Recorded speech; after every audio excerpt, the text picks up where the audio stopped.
Bonjour à toutes et à tous.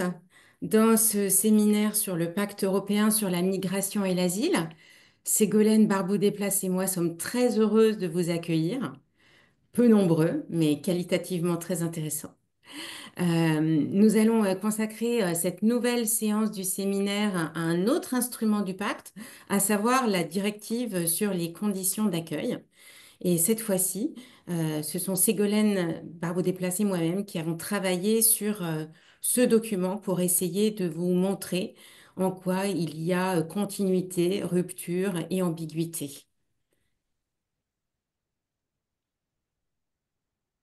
Voilà, je crois que la séance va commencer. Je vais partager le PowerPoint.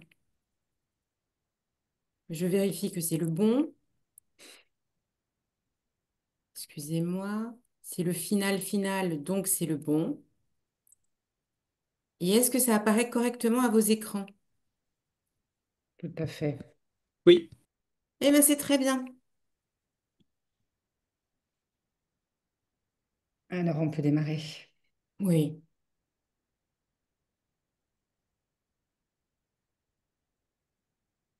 Donc, analyse de la directive 2024-1346 du 14 mai 2024 sur les conditions d'accueil. Ségolène vous fera l'introduction et la présentation d'une première partie qui sera consacrée à l'accueil. Et je serai en charge de vous exposer ce qu'il en est de la rétention et je finirai par des propos conclusifs.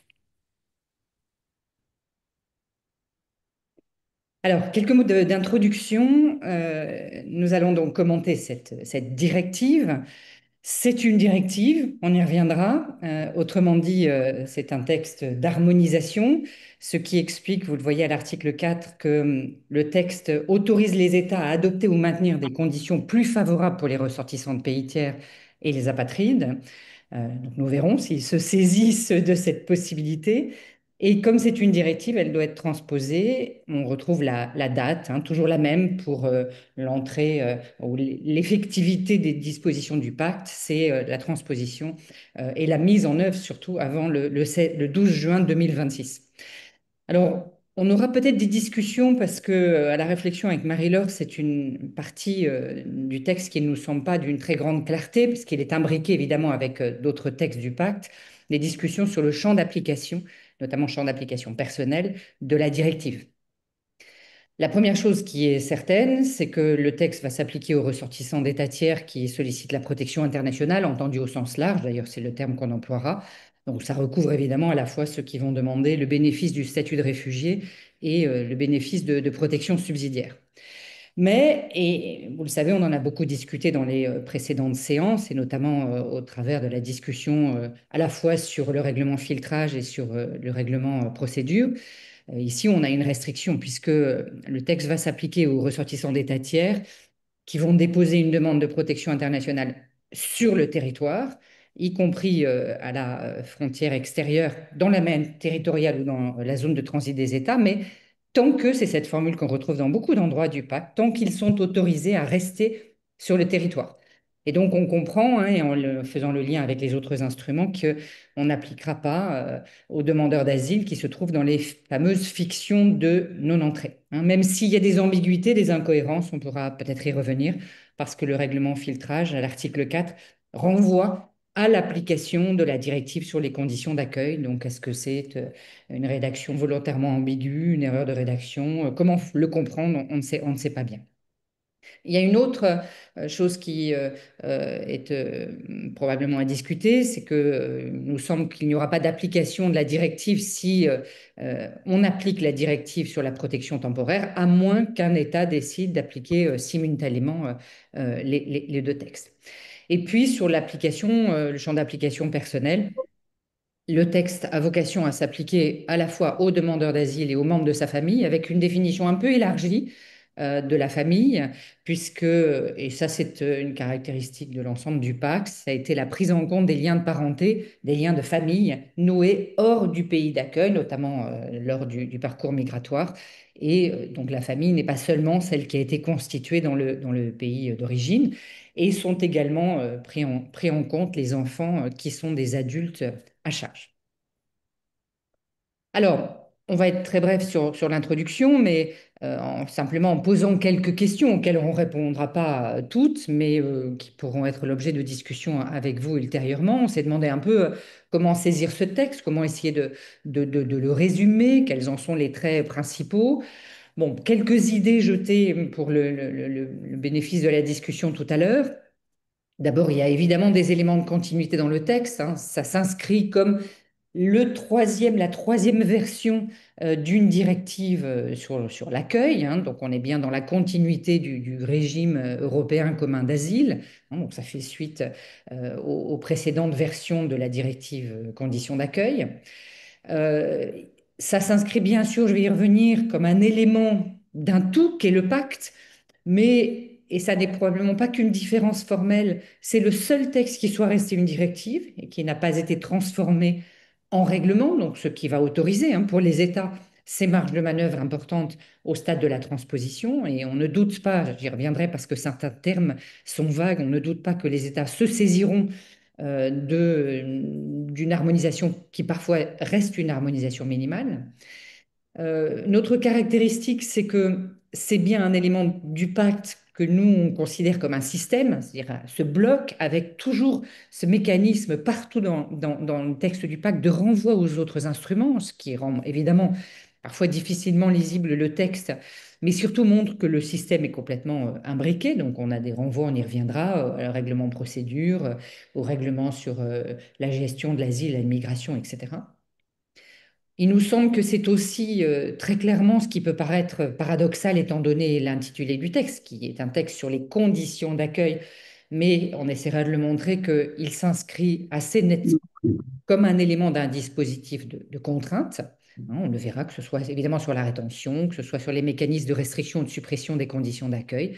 Et puis, ben, c'est toute l'ambivalence de ce texte qui semble à la fois avoir pour objet d'accorder des droits aux personnes qui sollicitent la protection, c'est l'objet même du texte, mais qui, à l'analyse, manifeste d'importants traits de restriction, hein, du bénéfice des droits. Donc, c'est une certaine ambivalence dont on va essayer de rendre compte dans cette présentation.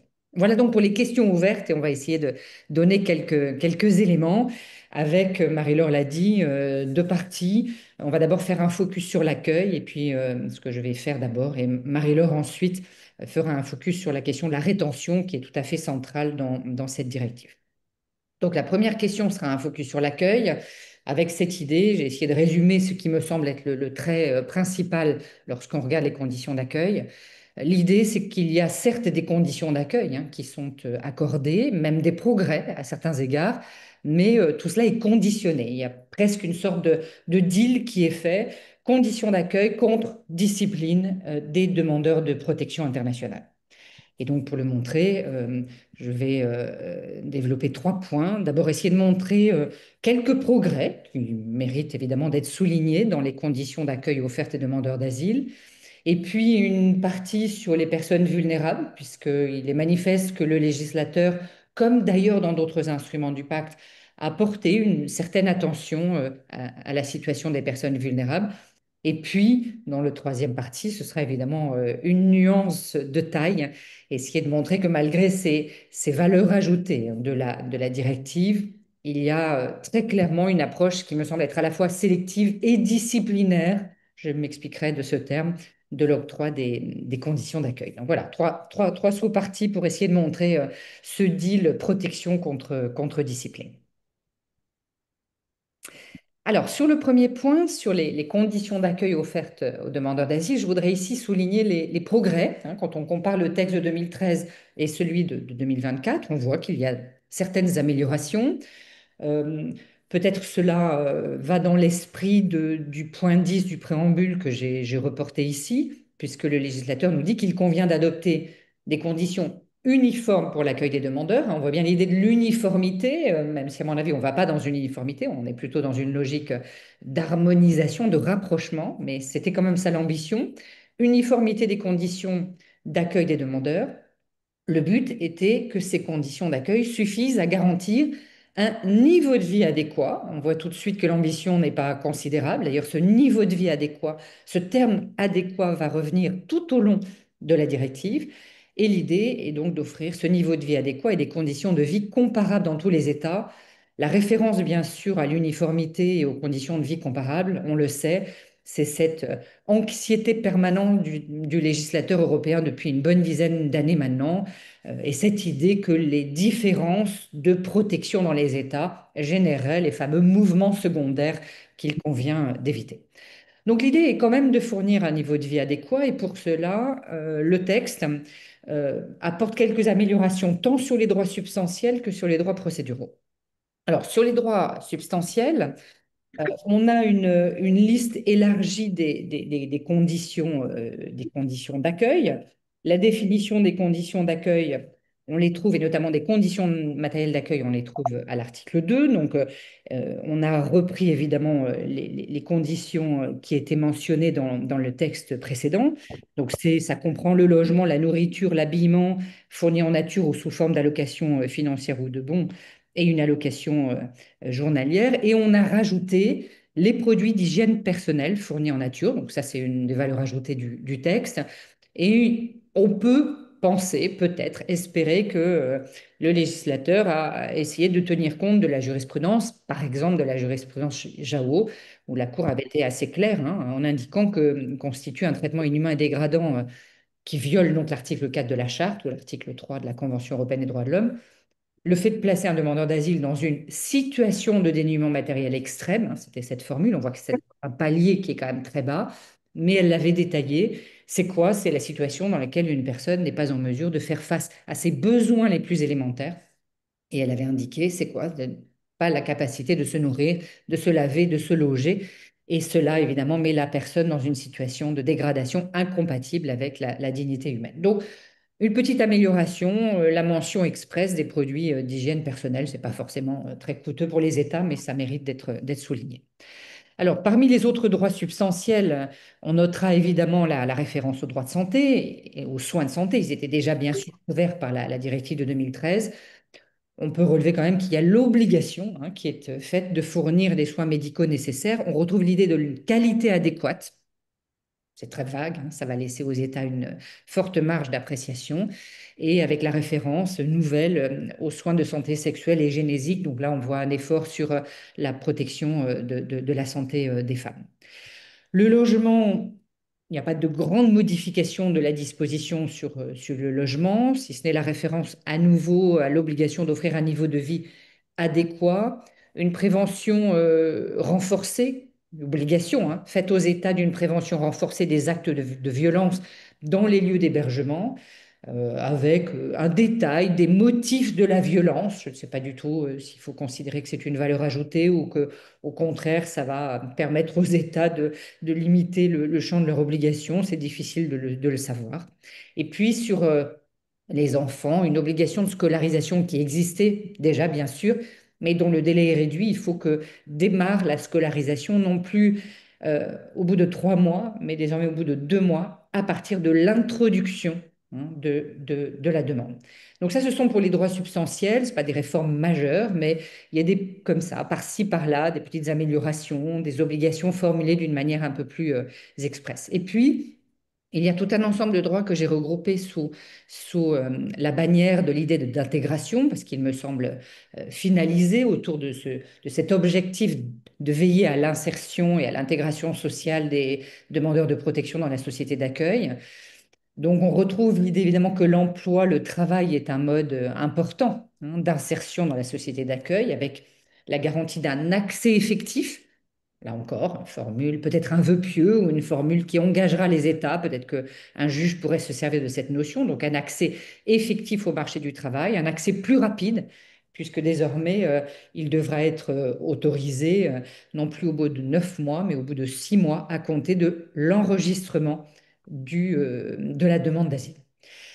Un effort aussi sur l'égalité de traitement avec les nationaux pour ce qui concerne je dirais, la condition de travail de l'individu.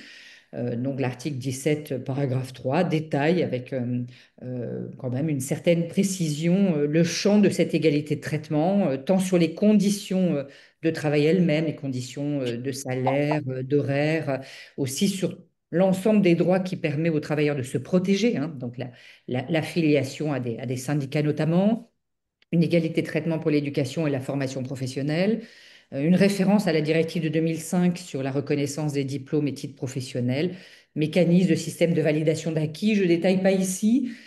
On retrouve cette idée qui n'est pas tout à fait nouvelle que, en réalité, quand l'étranger est saisi comme un travailleur, les différences entre nationaux et étrangers s'estompent un petit peu et on le retrouve ici. Et puis, un meilleur accès, hein, les États vont devoir vraiment garantir l'accès aux cours de langue, à la formation professionnelle, à l'éducation civique, avec cette mention qui me semble intéressante de souligner, qui est d'une idée de renforcer la capacité des demandeurs à agir de façon autonome. J'y reviendrai tout à l'heure sur cette idée d'autonomie qui, à mon avis, est loin d'être systématiquement respectée, peut-être même est-elle niée, mais en tout cas, on trouve ici les éléments qu'on retrouve d'ailleurs dans la jurisprudence récente de la Cour, hein, selon laquelle l'intégration civique passe notamment par l'apprentissage de la langue, de la formation professionnelle, et que c'est un élément de l'autonomie, peut-être on y reviendra, de la dignité de la personne. Donc voilà, sur les droits substantiels, ce qu'on peut dire, certaines améliorations, des petits progrès, des références à un niveau de vie adéquat ou des formulations qui sont un peu plus contraignantes parfois pour les États. Ce n'est pas une réforme majeure, mais je crois qu'on peut quand même prendre en compte les progrès qui sont observables. Et sur les droits procéduraux, puisque c'est le deuxième volet des progrès, ça, à mon avis, c'est un trait très marquant du pacte, parce que ce n'est pas du tout symptomatique de ce qu'on peut lire dans la directive conditions accueil. Il me semble qu'on le trouve dans à peu près tous les instruments du pacte. On voit apparaître un grand nombre d'obligations procédurales pour les États. C'est peut-être ce qui explique, d'ailleurs, quand vous comparez le texte de 2013 et celui de 2024, celui de 2024 est beaucoup plus long, souvent parce qu'une disposition est rallongée d'un ou deux ou trois paragraphes dans lesquels on voit apparaître des obligations procédurales pour les États. Alors, sans être exhaustive, mais on trouve principalement des obligations d'information ou un renforcement des obligations d'information, avec notamment l'obligation d'information sur les conditions d'accueil qui doit désormais être faite dans les 3 jours à partir de la présentation de la demande d'asile et non plus 15 jours. On a des obligations d'information aussi sur les organisations et les personnes qui vont être susceptibles de fournir une aide ou une assistance juridique, mais également une représentation juridique si la personne, le demandeur d'asile, veut faire un recours. Autre type d'obligation procédurale pour les États, fournir de la documentation. Alors, une qui est très importante et qui, pour le coup, à mon avis, est formulée d'une manière restrictive, euh, c'est l'obligation pour les États de fournir le document attestant que la demande d'asile a été déposée et enregistrée. Désormais, et ça c'est une différence avec le texte de 2013, elle ne fait plus référence au fait que le texte va établir le droit de rester, hein, ce qui, à mon avis, va poser des problèmes en pratique. Autre obligation de formation, autre obligation, pardon, c'est la formation, mais aussi le contrôle du personnel. Je vais y revenir. Très souvent, notamment quand on fait référence aux personnes vulnérables, il y a cette idée que le personnel va devoir être formé. On verra si les États, comment les États le font et s'ils le font. On retrouve cette idée qui est transversale dans le pacte qu'il faut dès à présent programmer l'hypothèse d'une urgence, hein, qui est définie comme un afflux disproportionné d'arrivée des demandeurs de protection. Et donc un moyen ici d'anticiper l'urgence, c'est l'obligation faite aux États d'adopter un plan d'urgence pour montrer comment ils vont maintenir les conditions d'accueil et les traiter d'une façon correcte, même si leurs systèmes d'accueil sont débordés. Sauf erreur de ma part, c'est au 12 avril 2025, donc il y a déjà 15 jours, que les États devaient envoyer à la Commission leur modèle de plan d'urgence. Je ne sais pas si certains ou certaines ont l'info, je ne sais pas si la France a envoyé son modèle. Et puis dans les droits procéduraux, il y a l'obligation d'individualiser les décisions, on le trouve partout, hein, prendre en compte la situation individuelle, adopter des décisions qui sont proportionnées, et puis aussi bien sûr adopter des décisions qui sont dûment motivées, qui sont notifiées. Donc on a toutes ces obligations qui pèsent sur les États, qui sont mentionnées de façon tout à fait récurrente, parfois répétitive. Et bien sûr, le droit de recours, les droits de recours, même si c'est traité très peu et très vite dans la directive en fin de texte, mais ils sont quand même présents. Voilà, donc Il y a des progrès, je pense, dans la manière dont les droits sont formulés, s'agissant tant des droits substantiels que des droits procéduraux. Et puis le deuxième volet des progrès, c'est, me semble-t-il, l'attention particulière qui a été portée à la situation des personnes vulnérables. Alors, je ne sais pas quoi faire du changement de sémantique. Le terme de personne vulnérable a disparu, la condition d'accueil, on n'en parle plus. On va parler des personnes qui ont des besoins particuliers en matière d'accueil. Il faudra se demander si c'est purement cosmétique ou si ça aura des conséquences juridiques. Parmi les éléments qui néanmoins méritent d'être soulignés comme, je pense, des progrès, on a d'abord une définition extensive des personnes, une disposition qui existait déjà, bien sûr, hein, qui donne une liste des personnes qui autrefois étaient considérées comme vulnérables, qui aujourd'hui sont considérées comme ayant des besoins particuliers en matière d'accueil. Donc aujourd'hui, on a la mention expresse des personnes LGBTQI. On a la référence parmi les personnes qui ont fait l'objet d'actes d'extrême violence, les personnes qui souffrent de stress post-traumatique, hein. Donc on a un petit degré de précision plus important, donc quand même un champ d'application personnel plus large de cette notion, de cette catégorie de personnes vulnérables. Et puis, il y a des conséquences juridiques, évidemment, hein, du fait de pouvoir être considéré comme une personne ayant des besoins particuliers en matière d'accueil, une obligation faite aux États d'évaluer le plus tôt possible, avec un maximum qui est posé de 30 jours, des besoins spéciaux. Là, à mon avis, il va falloir attendre de voir comment les États font ça. Il y a une référence qui est faite au règlement filtrage. Et tout à fait probable, malheureusement, qu'on se contente de reprendre l'examen de vulnérabilité qui a été réalisé par les autorités nationales à la frontière dans le cadre de la mise en œuvre du règlement filtrage. Si c'est le cas, ça risque d'être peu élaboré. On a quelques éléments nouveaux qui essayent de guider les États sur les modalités de la détermination des besoins, alors qui peut se faire en prenant en compte les signes visibles, ou, ça me semble peut-être plus intéressant, la déclaration du demandeur. Autrement dit, il y a une légitimité hein, de l'auto-identification de la personne comme une personne vulnérable, ce qui me semble quelque chose d'intéressant. On retrouve ces obligations dont j'ai parlé tout à l'heure de former le personnel qui évaluera les besoins.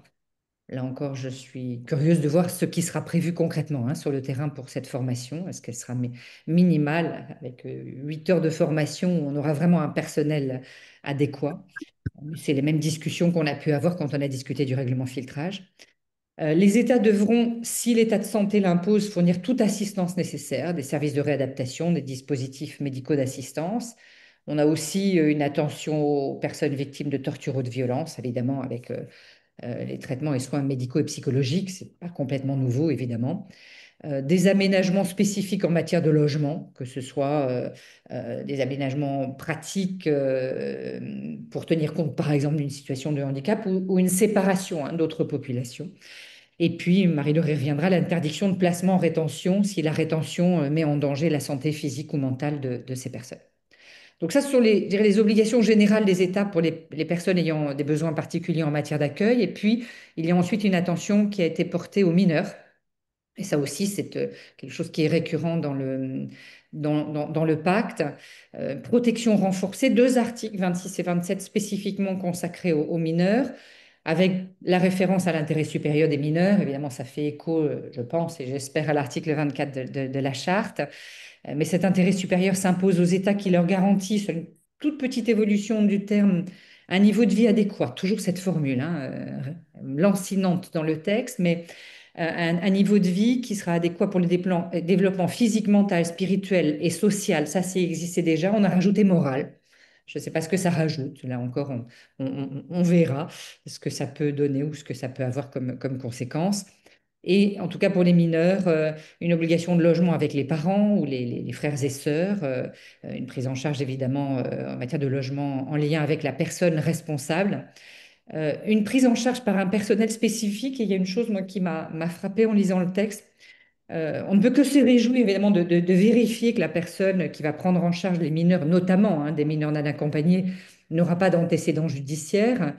Mais il y a une formulation qui évoque vraiment une suspicion hein, à l'encontre de ces personnes qui vont prendre en charge notamment les mineurs non accompagnés. Alors c'est tout à fait souhaitable qu'on prenne des garanties très importantes pour s'assurer que les personnes qui vont aider ou soutenir les mineurs, notamment les mineurs non accompagnés, soient absolument irréprochables. Mais on se demande comment un lien de confiance va se nouer entre les mineurs et les représentants, sachant que dès le début, on va indiquer, le texte le précise, aux mineurs qu'ils vont pouvoir eh bien, contester ou ils vont savoir qu'ils peuvent remettre en cause la personne qui sera chargée de les représenter. Donc là, je me demande comment concrètement les choses vont se passer. Et donc, pour les mineurs non accompagnés, des dispositions spécifiques. Donc, le représentant dont je viens de parler devra être désigné dans les 15 jours à partir de la présentation de la demande d'asile. En cas d'urgence, on pourra allonger de 10 jours ce délai. On prévoit, là j'imagine que celles et ceux qui ici travaillent sur le terrain vont peut-être sourire, un nombre proportionné et limité de demandeurs mineurs non accompagnés devra être confié aux représentants et ne dépassant pas 30 simultanément. Je crois avoir compris qu'il y a une immense pénurie en France de personnes qui prennent en charge les mineurs non accompagnés. Donc, est-ce que les choses s'amélioreront ou pas? Je vous laisse nous le dire. Et puis, un accès au système scolaire accéléré pour les mineurs, j'en ai parlé rapidement tout à l'heure. Voilà, sur les personnes vulnérables, au fond, moi, je n'ai pas de conclusion, mais une série de questions, hein, lorsque je me demande comment essayer de comprendre ces dispositions spécifiques qui offrent une protection accrue des personnes vulnérables. Il y a évidemment quelque chose de positif, ça traduit une meilleure volonté de prise en compte de leurs besoins, et ça, on ne peut que s'en réjouir. Peut-être faut-il nuancer en soulignant que les obligations des États restent des obligations qui sont essentiellement procédurales, hein, former le personnel, contrôler le personnel, etc. On peut se demander, en cherchant à n'être pas du tout naïf, que peut-être après tout, cette liste figée, quasiment exhaustive des personnes vulnérables, eh bien, en établissant une liste, c'est une manière de dire que les demandeurs d'asile, tous les demandeurs d'asile, ne sont pas en elles-mêmes des personnes vulnérables.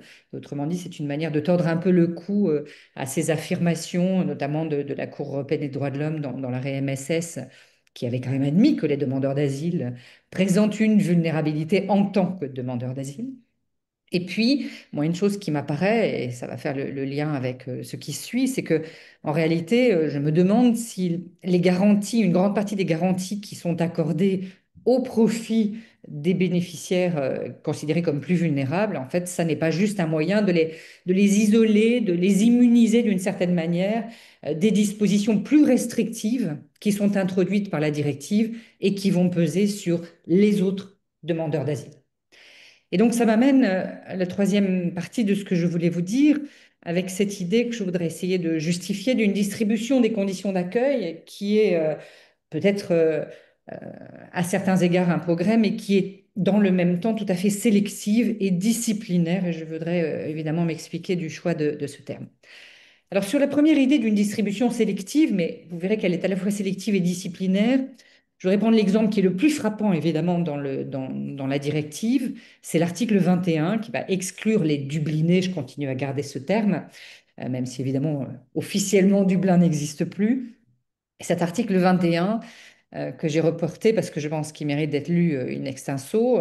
Dès la notification aux demandeurs d'asile d'une décision de les transférer vers l'État responsable conformément au règlement 2024-1351, c'est le règlement sur la gestion de l'asile et l'immigration, c'est le Dublin 4 si on veut, hein. Donc, dès la notification d'une décision de transfert vers l'État de Dublin, ils n'ont pas droit aux conditions d'accueil énoncées aux articles 17 à 20 dans un autre État que celui dans lequel ils sont tenus d'être présents.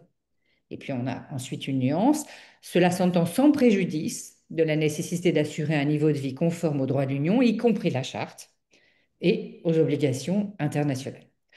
Alors, ils n'ont pas droit aux conditions d'accueil énoncées aux articles 17 à 20. Ça veut dire que tout ce que j'ai énoncé, conditions matérielles d'accueil, ils n'y ont pas droit. La seule limite, c'est le droit aux soins qui demeure, c'est la suite de l'article 21 hein, que j'ai coupé. Ça n'est pas supprimé. Le point de départ, et là il y a une évolution, c'est la notification de la décision de transfert du bien. Et là, on voit que ça va faire courir une période, un délai qui va être très long, hein, puisque la période sans conditions matérielles d'accueil, on réalise, quand on lit cet article 21 en lien avec le règlement sur la gestion de l'asile et l'immigration, que ça va pouvoir être extrêmement long, puisque selon le RAM, le transfert du Dublin doit être réalisé en principe dans les 6 mois. Mais ça peut être 1 an si la personne est en rétention et ça peut être 3 ans si le demandeur d'asile résiste au transfert. Autrement dit, ça veut dire, quand on lit les deux textes ensemble, qu'on peut avoir 3 ans, hein, légalement, sans condition matérielle d'accueil, si ce n'est l'accès aux soins. Alors, tout l'enjeu, c'est de savoir si et sous quelles conditions la mise en œuvre par les États de cette disposition sera compatible avec la jurisprudence de la Cour de justice, notamment, on pourrait probablement aussi parler de la Cour européenne des droits de l'homme, mais sur la CJUE, évidemment, on a tous en tête, et il y a ici des représentants de ces associations, le fameux arrêt Sima de Gisti, où la Cour a quand même admis et posé l'obligation pour les États de garantir aux Dublinés des conditions d'accueil. Et elle avait longuement, notamment parmi les motifs soutenant cette idée, elle avait insisté sur la longueur de la procédure Dublin. Ça n'a pas changé, au contraire. Évidemment, la limite, c'est que la Cour, dans la Recima de Gesti, elle se fondait sur l'interprétation de la directive conditions d'accueil, c'est-à-dire le texte de 2013, qui, lui, ne prévoyait pas le retrait des conditions d'accueil aux Dublinés. Et c'est tout l'enjeu de ce nouvel article 21 qu'on peut très largement considérer comme un texte qui a vocation à neutraliser la jurisprudence, Sima Degisti. Hein, autrement dit, on peut considérer qu'il vide de son sens et de sa portée l'arrêt Sima Degisti, sauf à considérer, c'est le seul espoir qu'on a, que cette formule, hein, cela s'entend sans préjudice de la nécessité d'assurer un niveau de vie conforme aux droits de l'Union, y compris la charte, eh bien qu'en fait ici, le renvoi à la charte, ben ça le renvoie notamment à la dignité. On note d'ailleurs que la dignité, le mot n'apparaît plus, hein, ici dans la directive accueil. Mais la dignité, elle est dans la charte. Et dans la Recima de Gisti, la Cour s'était quand même très largement appuyée sur la question de la notion de la dignité. Donc, ce qu'on peut en conclure à ce stade, à mon avis, c'est que, et je crois que la doctrine est unanime sur ce point, que on ne peut pas, sans violer la charte, supprimer l'intégralité des conditions matérielles d'accueil. Maintenant, entre dire ça et savoir exactement ce qui pourrait être supprimé pendant quel délai, il y a une marge considérable dans laquelle évidemment les États pourront s'engouffrer et qui fera l'objet probablement de contentieux au niveau national, voire au niveau européen. Donc vous voyez qu'on a ici une distribution qui est tout à fait sélective des conditions d'accueil et qui est dans le même temps disciplinaire parce que ça revient à dire, vous n'êtes pas dans l'État membre dans lequel vous devriez être, la sanction est immédiate, vous n'avez pas droit aux conditions matérielles d'accueil. Ça me mène donc à d'autres exemples pour mettre en évidence cette idée de caractère disciplinaire. Et je voudrais prendre deux exemples. Le premier étant l'idée que le retrait des conditions d'accueil et des conditions matérielles d'accueil est utilisé, à mon avis ici il y a un caractère instrumental très fort, comme une technique de fixation géographique des demandeurs d'asile. Il y a des nouveautés dans le texte. On confirme ce qui existait déjà, la possibilité pour les États d'affecter des demandeurs de protection à une zone géographique donnée pendant la durée de la procédure d'asile. On notera d'ailleurs, ce qui me semble être une régression importante, que le nouveau texte dit que l'affectation à une telle zone ne fait pas obligatoirement l'objet d'une décision administrative, hein, ce qui va poser la question d'ailleurs en termes de contentieux, de contestation. Donc ça existait déjà. Ce qui a été rajouté, c'est le nouvel article 8, intitulé d'ailleurs Restriction à la liberté de circulation, qui dispose que si nécessaire, les États peuvent décider qu'un demandeur est autorisé à résider uniquement dans un lieu déterminé. Hein, imagine un centre d'hébergement, un hôtel. Il y a deux motifs qui sont évoqués. On peut décider d'une telle assignation à résidence pour des raisons d'ordre public ou pour prévenir efficacement la fuite. Marie-Laure y reviendra, mais la définition de la fuite ou la définition de l'ordre public, on le sait, sont des notions très plastiques, hein, évidemment, qui laissent une marge aux États. Et ça a fait l'objet de beaucoup de contestations et de critiques, notamment de la part des ONG. On a rajouté une obligation, une possibilité d'obliger la personne de se présenter à intervalles réguliers, ce qui est un exemple typique de la fameuse criminalisation, hein, du droit des étrangers, avec ici l'importation de techniques qui sont d'ordinaire des techniques utilisées dans le cadre notamment du droit pénal.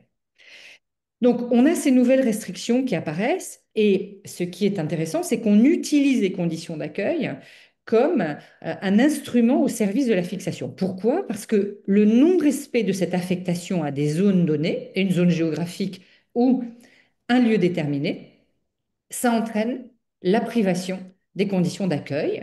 J'ai reporté ici l'article 9, paragraphe 1. Quand un demandeur a été autorisé à résider uniquement dans un lieu déterminé, eh bien, l'octroi des conditions d'accueil est subordonné à la résidence effective dans ce lieu.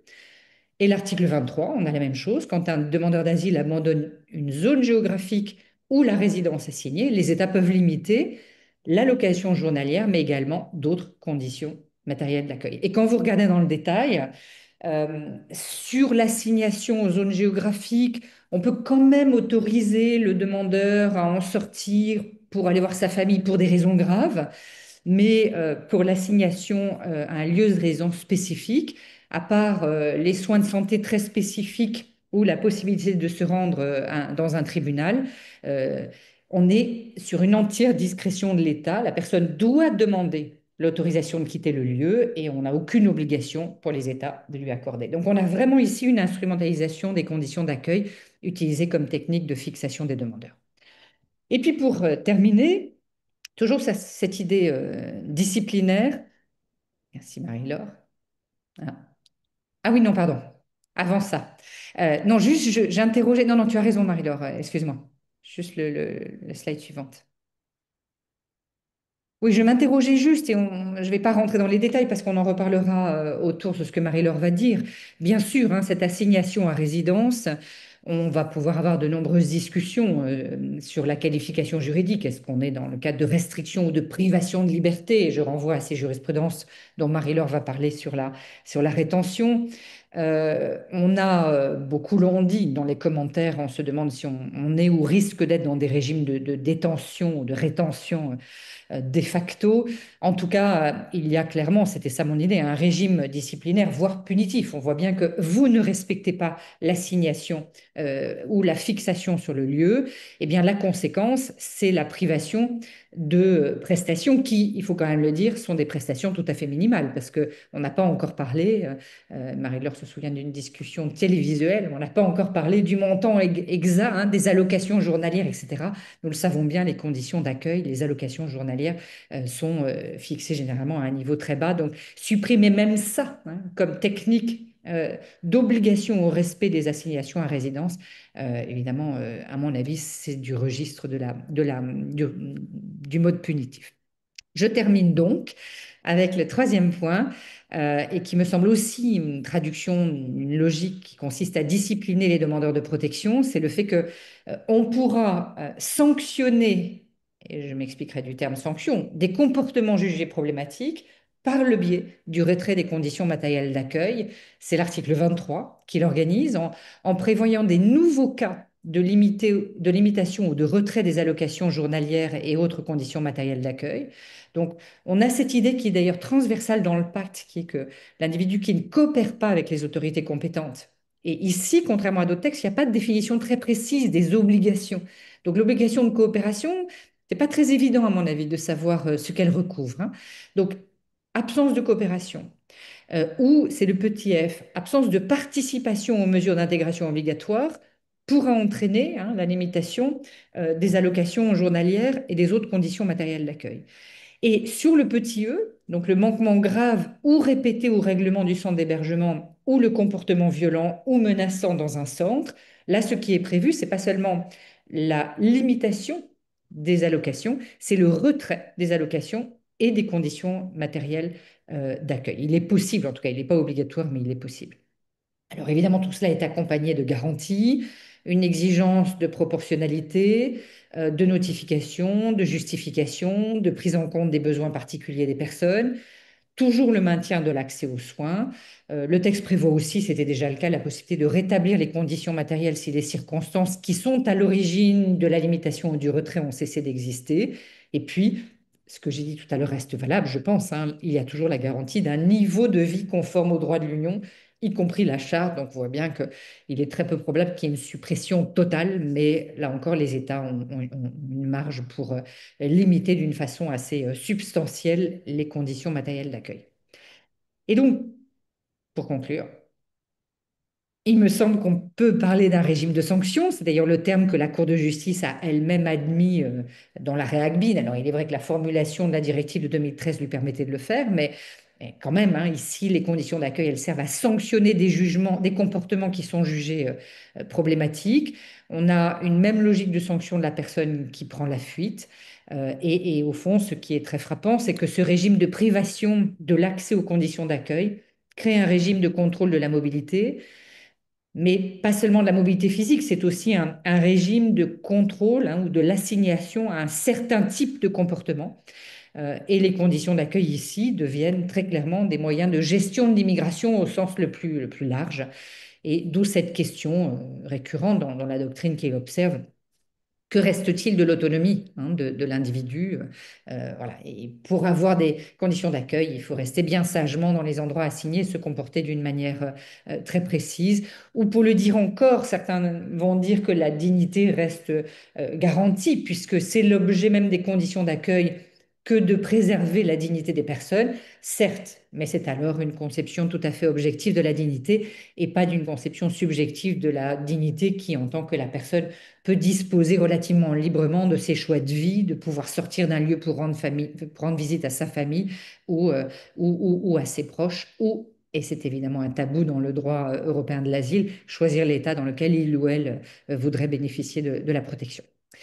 Voilà pour moi. Je passe la parole à Marie-Laure. Pardon, je crois que j'étais un petit peu longue. Marie-Laure sur la... Non, non, t'as pas été longue parce que tu travaillais sur beaucoup, beaucoup d'articles de cette directive sur les conditions d'accueil.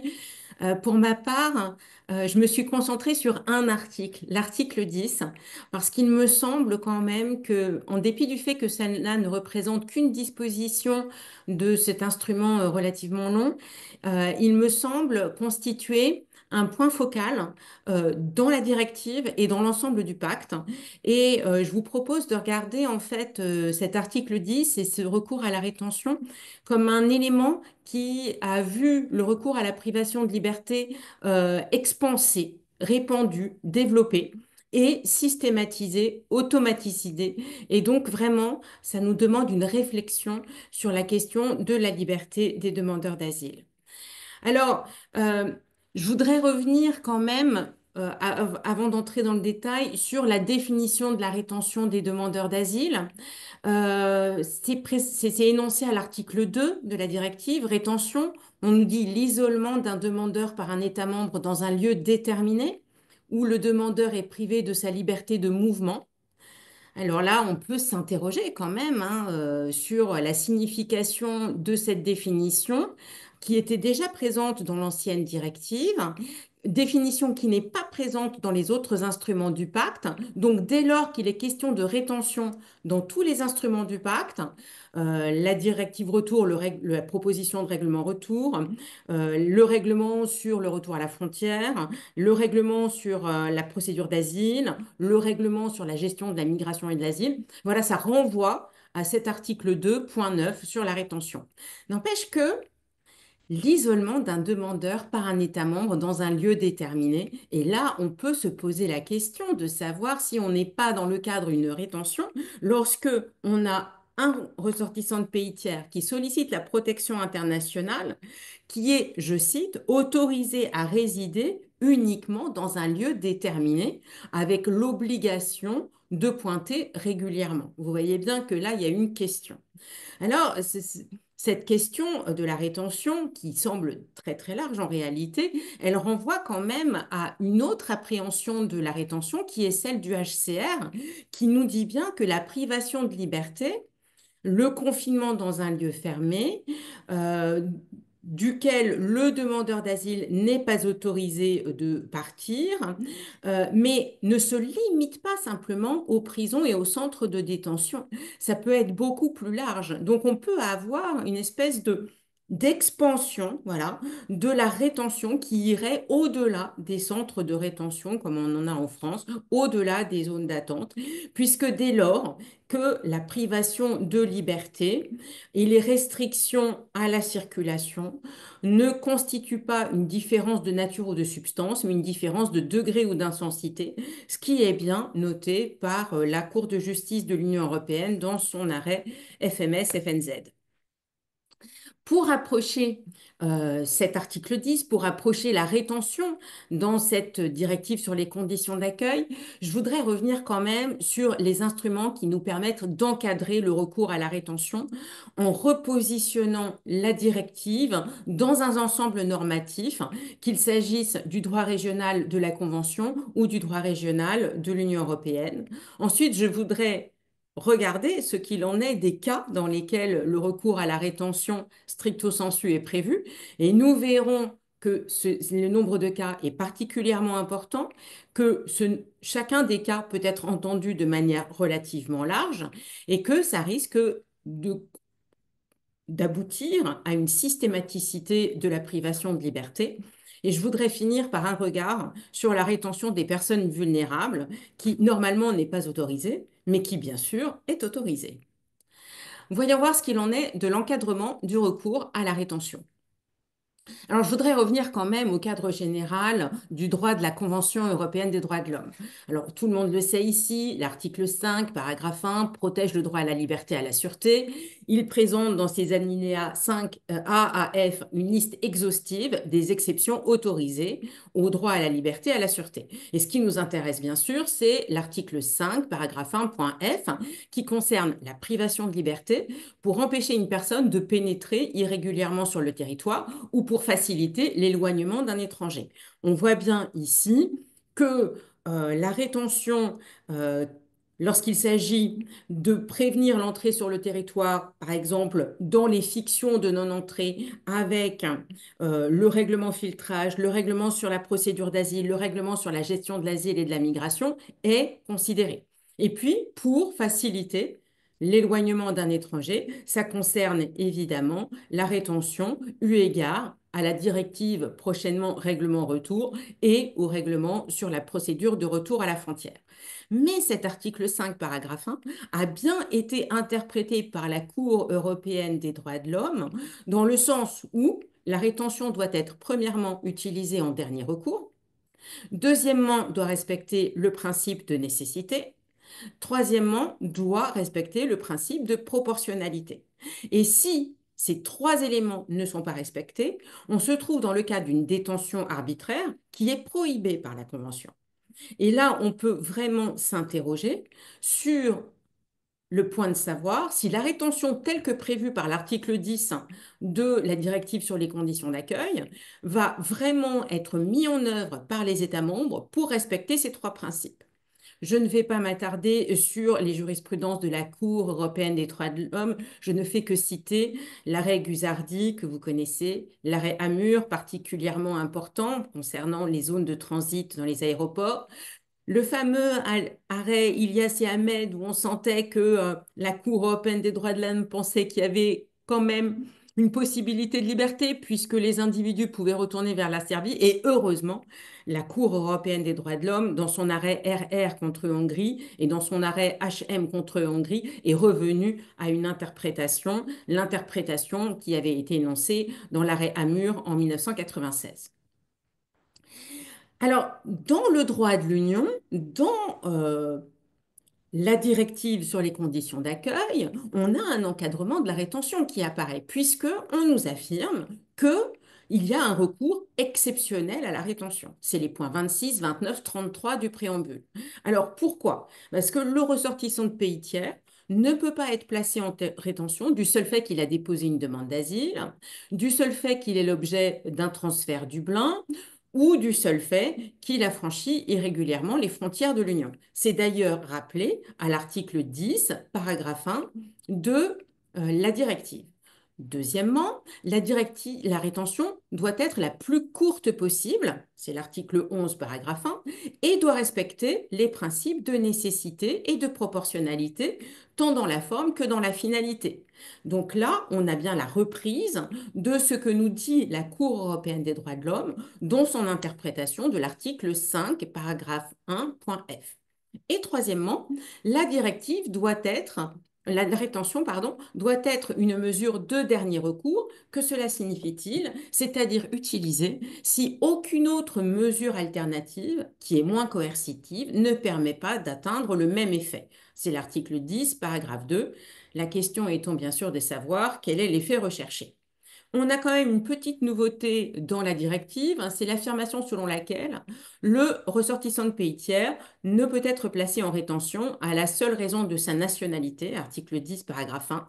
Moi, ça me pose quelques questions quand même concernant le règlement filtrage, le règlement sur la procédure d'asile, notamment en ce qui concerne la procédure d'asile à la frontière pour les ressortissants de pays tiers venant de pays pour lesquels le taux de reconnaissance de la protection est en moyenne dans l'Union inférieur à 20% en temps normal, inférieur à 50% en temps de crise et de force majeure. D'ailleurs, nous avons dans la directive des garanties. L'article 11 sur les garanties offertes aux demandeurs placés en rétention, avec une reprise des garanties qui sont posées par l'article 5 de la Convention européenne des droits de l'homme. Grosso modo, vous avez le droit à l'information des motifs de la rétention, droit à l'information par écrit, et puis le droit à un recours effectif contre la mesure de placement en rétention. L'article 12 concerne les conditions de placement en rétention. Il faut que ce soit des conditions dignes concernant l'accès à la lumière, l'accès à un espace où il y a de l'air, le nombre de mètres carrés, enfin bref, toutes les conditions de placement en rétention habituelles. Et puis l'article 22 qui revient sur les soins de santé. Vraiment, ça a l'air d'être un point important sur lequel peut-être les parlementaires ont pu avancer dans la négociation de cette directive, puisque les soins de santé doivent être assurés, quel que soit l'endroit où les ressortissants de pays tiers demandant la protection internationale sont tenus d'être présents. Donc on imagine que les soins de santé doivent être assurés, y compris dans les fictions de non-entrée, y compris dans les centres de rétention. Alors, pour les procédures à la frontière, quand même, euh, je m'interroge. Je m'interroge pourquoi? Parce que j'imagine qu'il y a une différence très très minime, voire infime, voire inexistante, entre rétention et alternative à la rétention à la frontière, puisque ce sera des zones nécessairement délimitées pour empêcher les individus d'entrer sur le territoire. L'encadrement du recours à la rétention se poursuit avec ce droit d'accès à l'information qui est précisé à l'article 11, paragraphe 2, selon lequel le placement en rétention doit être décidé par écrit avec une précision des motifs. Et là, je voudrais simplement vous citer la jurisprudence de la Cour européenne des droits de l'homme, qui est particulièrement prolixe sur la nécessité de communiquer rapidement les motifs de la privation de liberté. Et s'il n'y a pas une communication rapide, alors par exemple 76 heures, c'est beaucoup trop long. S'il n'y a pas une communication rapide des motifs de la privation de liberté, à ce moment-là, il y a détention arbitraire, violation de l'article 5 de la Convention. Donc on le voit dans l'arrêt Saadi, dans l'arrêt Douba et dans l'arrêt MSS. L'arrêt MSS, il est intéressant parce qu'il rajoute une dimension de systématicité, c'est-à-dire que non seulement il n'y avait pas d'informations sur les raisons de la privation de liberté, mais en plus, il y avait un placement systématique des demandeurs d'asile en rétention. Et là, je me pose à nouveau une question sur les fictions de non-entrée. Qu'en est-il vraiment dans les fictions de non-entrée, puisque ces individus doivent demeurer à la disposition des autorités pour toutes les procédures en cours, doivent être empêchés de rentrer sur le territoire et doivent absolument être empêchés d'exercer leur volonté de fuite.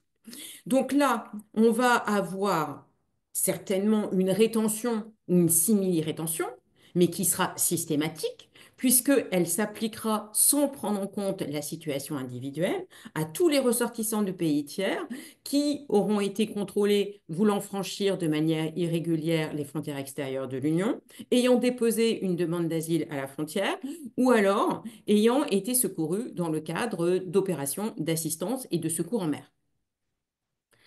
L'encadrement du recours à la rétention, il repose aussi sur le droit d'avoir accès à un recours. Alors, le placement en rétention est généralement ordonné par les autorités administratives et il doit y avoir un contrôle juridictionnel accéléré, nous dit la directive, pour contrôler la légalité de ce placement en rétention.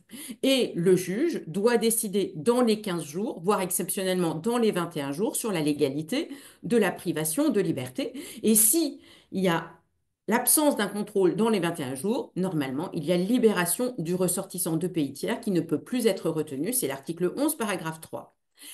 Et lorsque le placement en rétention existe, le contrôle juridictionnel de la rétention doit être effectué à intervalles réguliers. On se rappelle de l'arrêt Katzoef de la Cour de justice de l'Union européenne. Mais pour pouvoir avoir accès à ce recours contre le placement en rétention, il faut avoir accès à un conseil juridique qui va permettre d'élaborer ce recours.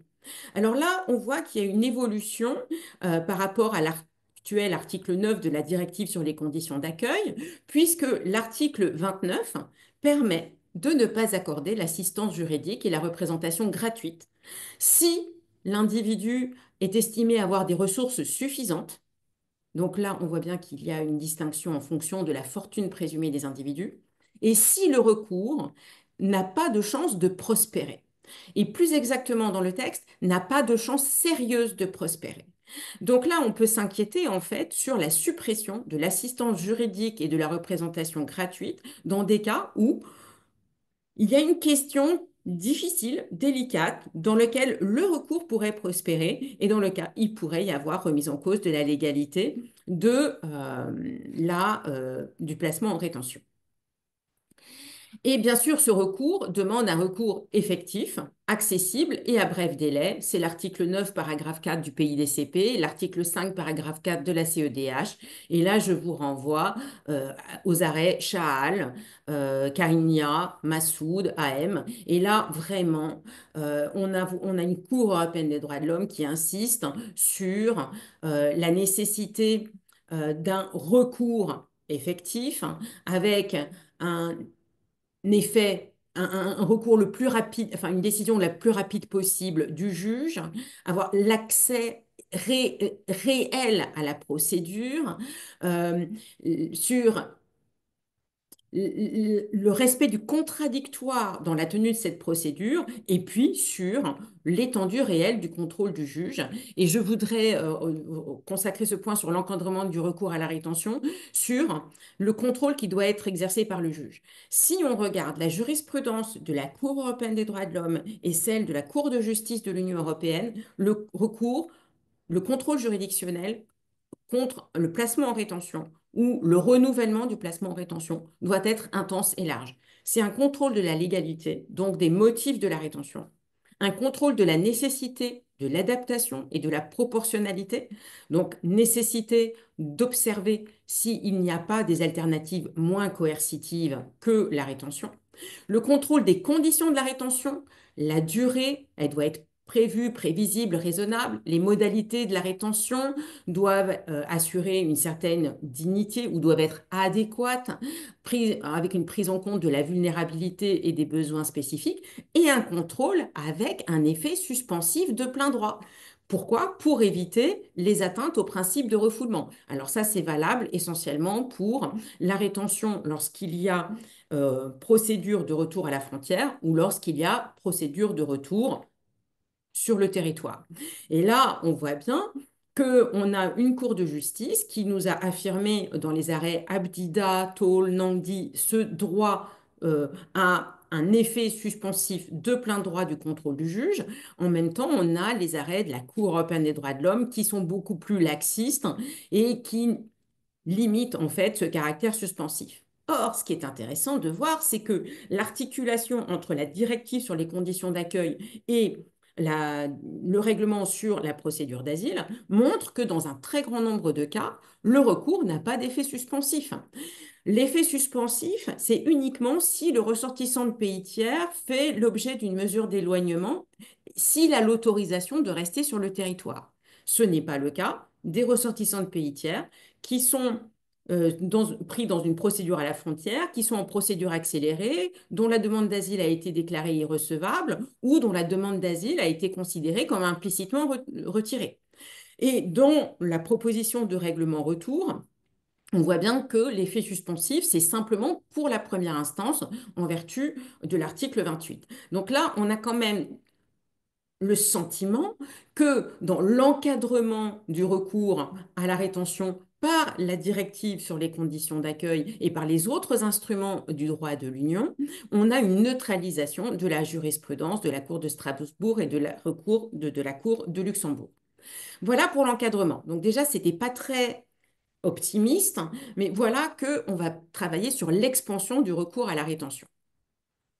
Alors, vous avez une liste exhaustive, on peut s'en réjouir, des cas possibles de recours à la rétention, article 10, paragraphe 4. Sauf que si cette liste est exhaustive, avec un élément nouveau, on voit bien que chacun des éléments peut être entendu de manière si large que, personnellement, j'ai du mal à voir quand il n'y a pas de recours à la rétention. Déterminer et vérifier l'identité, définir les éléments sur lesquels se fonde une demande d'asile lorsqu'il y a une possibilité de risque de fuite, pour assurer l'application des mesures individuelles prises pour éviter le risque de fuite. Alors là, je reviens brièvement sur le risque de fuite.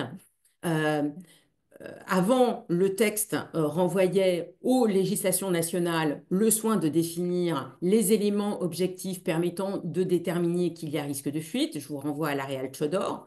Maintenant, le risque de fuite est défini. Le problème, c'est qu'il est très mal défini. Il est défini le risque de fuite de manière tautologique. Il y a risque de fuite lorsqu'il y a risque de fuite. C'est l'article 2 au point 11. Et la fuite est appréhendée de manière très large. Je vous le cite quand même, l'article 2.12, l'acte par lequel un demandeur ne reste pas à la disposition des autorités administratives ou judiciaires compétentes. Donc on voit là qu'il y a une possibilité très large de recourir à la rétention qui est offerte. Pour décider dans le cadre des procédures à la frontière quant à l'autorisation d'entrer sur le territoire, donc toutes les personnes en fait qui sont dans les procédures à la frontière, dans les fictions de non-entrée, peuvent être l'objet de rétention. Pour mettre en œuvre une décision de retour, donc ça vaut pour le retour à la frontière, ça vaut pour le retour se trouvant sur le territoire, pour répondre à des besoins de protection de l'ordre public et de la sécurité intérieure. Et on sait très bien, comme l'a dit Ségolène, que ces notions ont une interprétation plastique, malléable à l'envi, qui permet en fait de toucher toutes les personnes considérées, et pour opérer un transfert vers l'État membre responsable de l'examen de la demande d'asile. Vous voyez, pour les Dublinés, le motif de rétention est possible.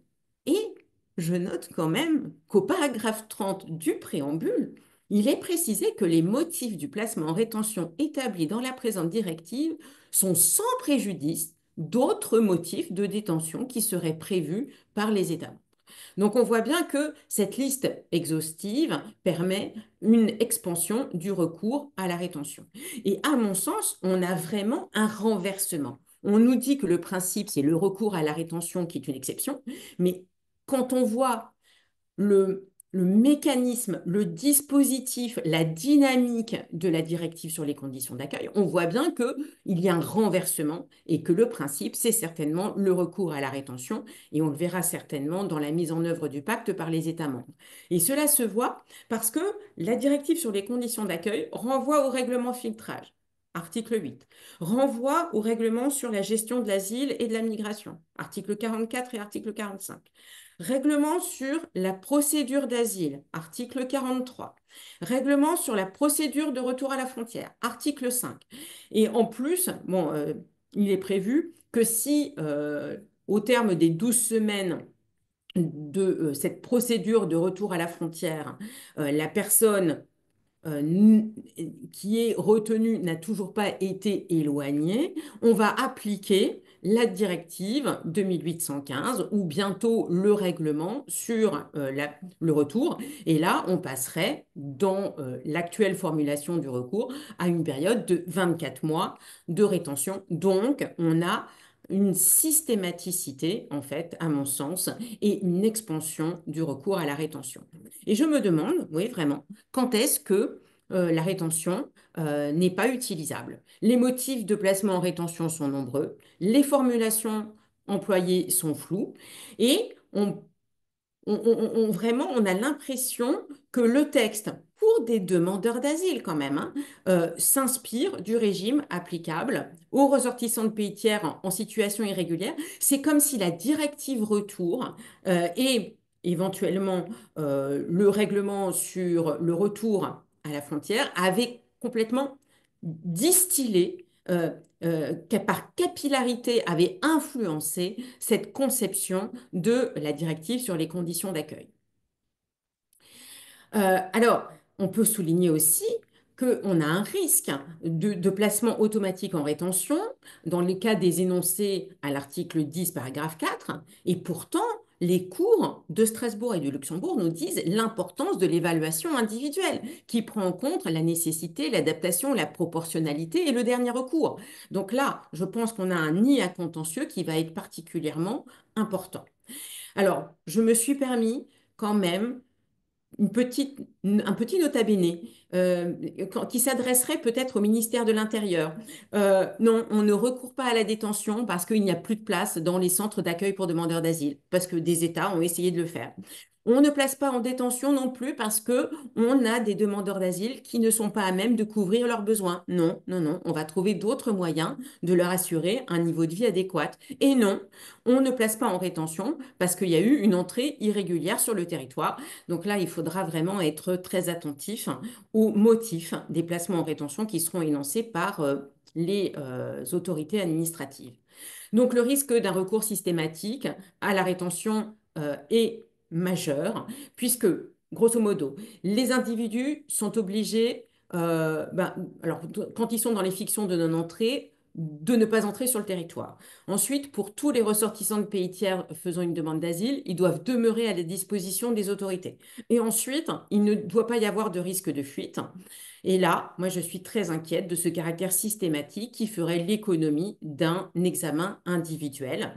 Et je suis très inquiète puisque qui dit recours systématique quasi automatique risque de veut dire euh, des pratiques qui pourraient être celles similaires à ceux des États grecs et italiens dans les hotspots avec des conditions inhumaines et dégradantes. Et donc là, les pratiques ont été aussi condamnées par la Cour européenne des droits de l'homme concernant d'autres pays comme Malte, puisque les vulnérabilités des individus n'étaient pas prises en compte. Donc vraiment, il y a un souci très intense que je peux avoir en la matière.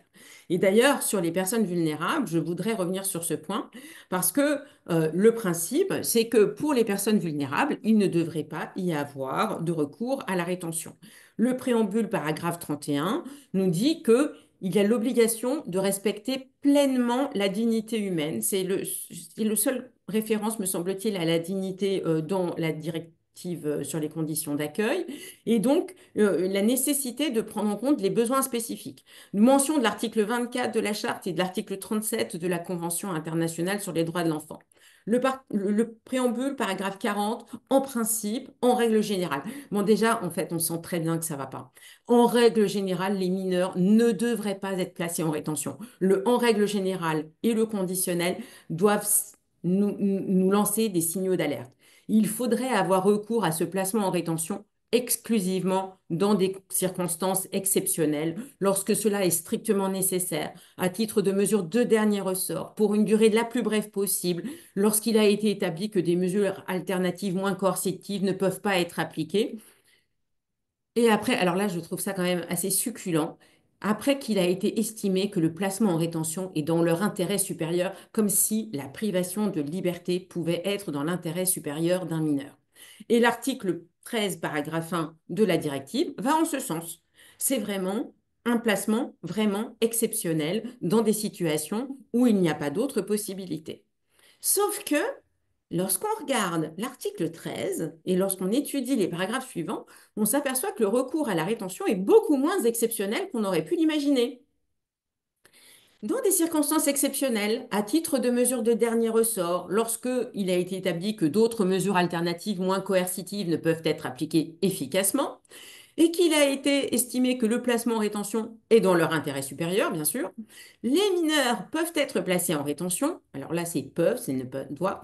Dans les cas où le mineur accompagne, dans le cas des mineurs accompagnés, si le parent du mineur ou la personne qui a la charge du mineur à titre principal est placée en rétention. Donc on voit bien que là où la loi française est venue supprimer la rétention, d'un seul coup, le droit européen est venu la réinstaurer. Et dans le cas des mineurs non accompagnés, si le placement en rétention protège le mineur. Bon, j'ai du mal à croire que la solution, par exemple, de prévention du fait que les mineurs puissent être intégrés à des réseaux de traite soit la privation de liberté. Voilà, je me dis qu'il y a certainement d'autres mesures qui demanderaient certainement un investissement massif dans l'aide sociale à l'enfance. L'article 13, paragraphe 6, revient sur la rétention à un poste frontière ou dans une zone de transit.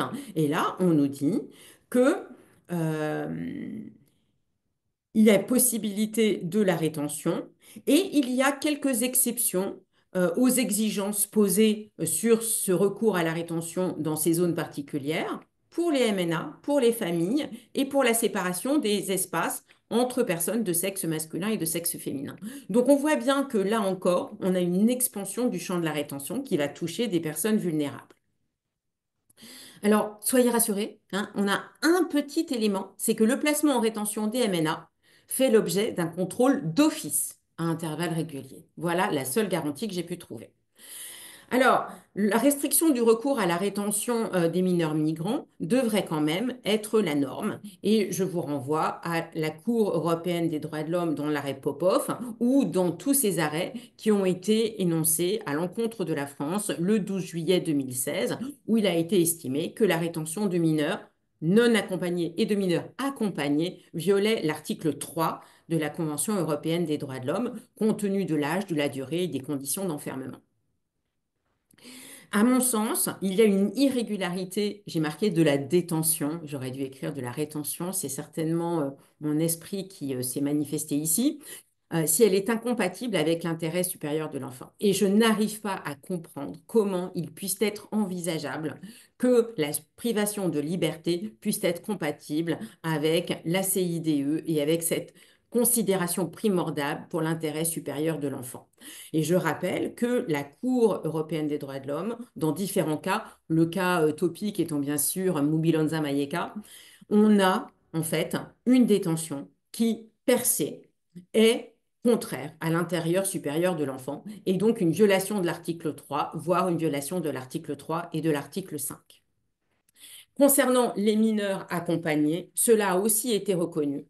La rétention du mineur accompagné euh, constitue une violation de l'article 3 parce que ce n'est pas dans l'intérêt supérieur de l'enfant que d'être privé de liberté dans des centres fermés de transit qui ne sont pas adaptés dans les modalités d'accueil à leur situation d'enfant, d'autant plus que ce sont des enfants qu'ils sont étrangers, qu'ils sont dans une position de vulnérabilité parce qu'ils ont été traumatisés du fait de leur déracinement et parce qu'ils ont été certainement traumatisés par le fait du voyage. Et on peut aussi rajouter certainement traumatisés par la manière dont ils ont été traités par les autorités administratives, voire policières, au moment de leur arrivée dans leur pays d'accueil.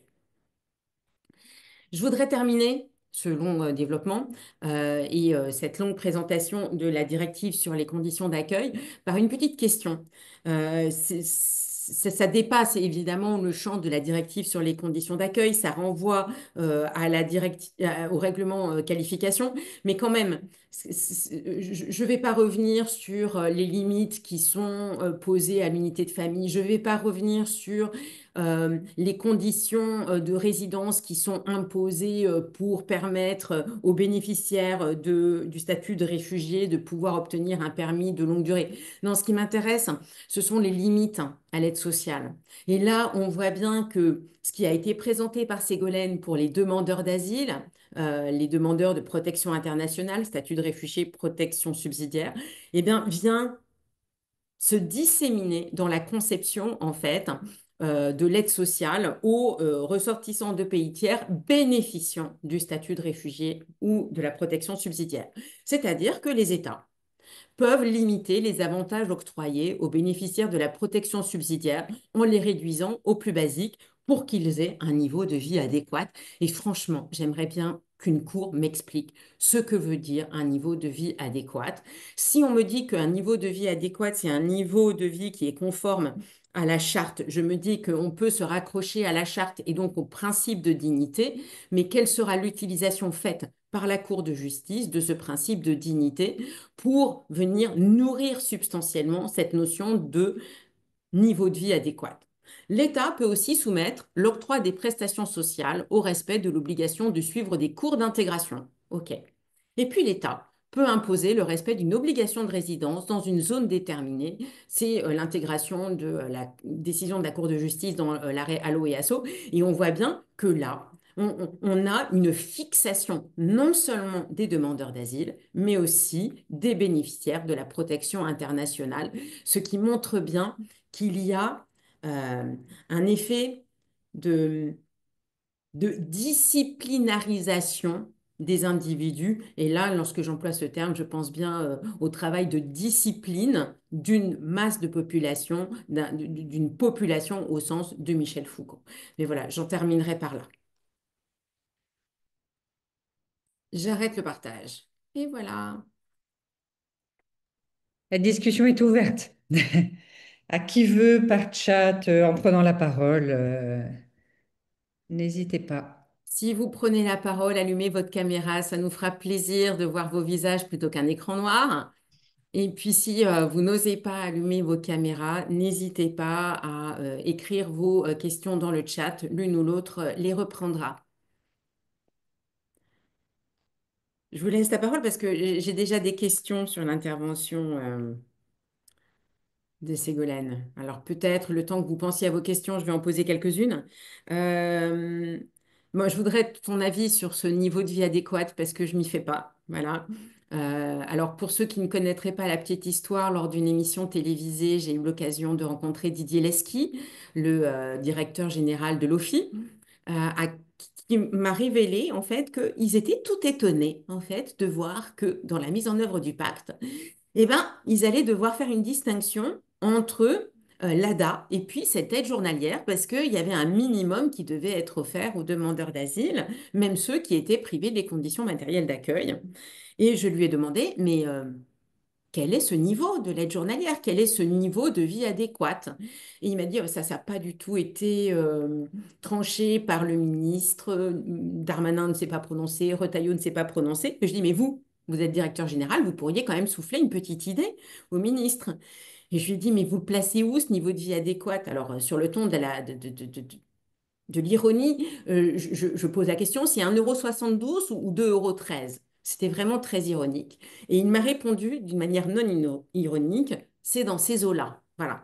Donc, c'est très, à mon avis, ça ne marche pas avec la charte. Bon. Donc, ma première question, le niveau de vie adéquat. Deuxièmement, c'est l'accès effectif au marché du travail. Moi, j'ai beaucoup d'inquiétudes, c'est ce caractère effectif.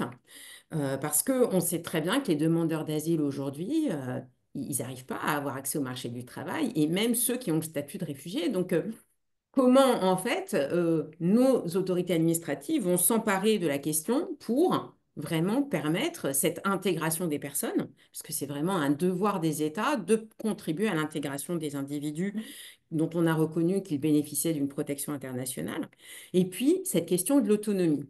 Alors, j'entends bien l'autonomie, c'est pour redonner de la capacité aux individus, mais ça me gêne parce que l'autonomie, j'ai l'impression que ça permet aux autorités de se dédouaner de leurs responsabilités. Voilà. Trois petites questions pour entamer la discussion en attendant les réactions de notre public. Des questions pas sympas parce que je ne peux pas avoir de réponse, hein. Je Non, mais n'en tu peux sais dire rien. que tu n'as pas de Niveau de réponse. vie adéquat, on l'a vu, hein, c'est un peu le mantra dans le texte. Je n'ai aucune idée de ce que ça veut dire. Euh, Moi, je pense que ça va rien changer à l'interprétation, notamment qu'on a dans la jurisprudence. C'est-à-dire que ça définit simplement un seuil en deçà duquel il ne faut pas descendre. Et à mon avis, ce seuil, ça reste celui qu'on a dans les affaires JAO, Agbin, c'est-à-dire la référence de garantir des besoins élémentaires qui évitent à la personne de se trouver dans une situation de dénuement extrême. Je pense que c'est rien d'autre que ça. On en a discuté, la Hmm. dignité, on l'a beaucoup moins. Je vérifiais parce que j'ai eu un doute après avoir parlé, j'ai regardé tout à l'heure dans le texte. En fait, il est plusieurs fois la dignité, mais surtout dans le préambule. Mais au fond, ça change probablement pas grand-chose. On sait très bien qu'en droit de l'Union, on a souvent eu une bascule dans certains textes avec des références à la dignité de la personne. Et puis, dans d'autres textes, notamment de droit dérivé ou dans la jurisprudence, la bascule vers le niveau de vie digne, qui, à mon avis, est Hmm. un standard inférieur. Donc là, niveau de vie adéquat, je pense que ça change, ça va rien changer, hein, malheureusement. Mais j'en sais rien. Je suis comme toi, je fais que spéculer. Ouais, mais enfin, je vais être pratique. Les situations de dénuement extrême, ça veut C'est la dire formule que la plus.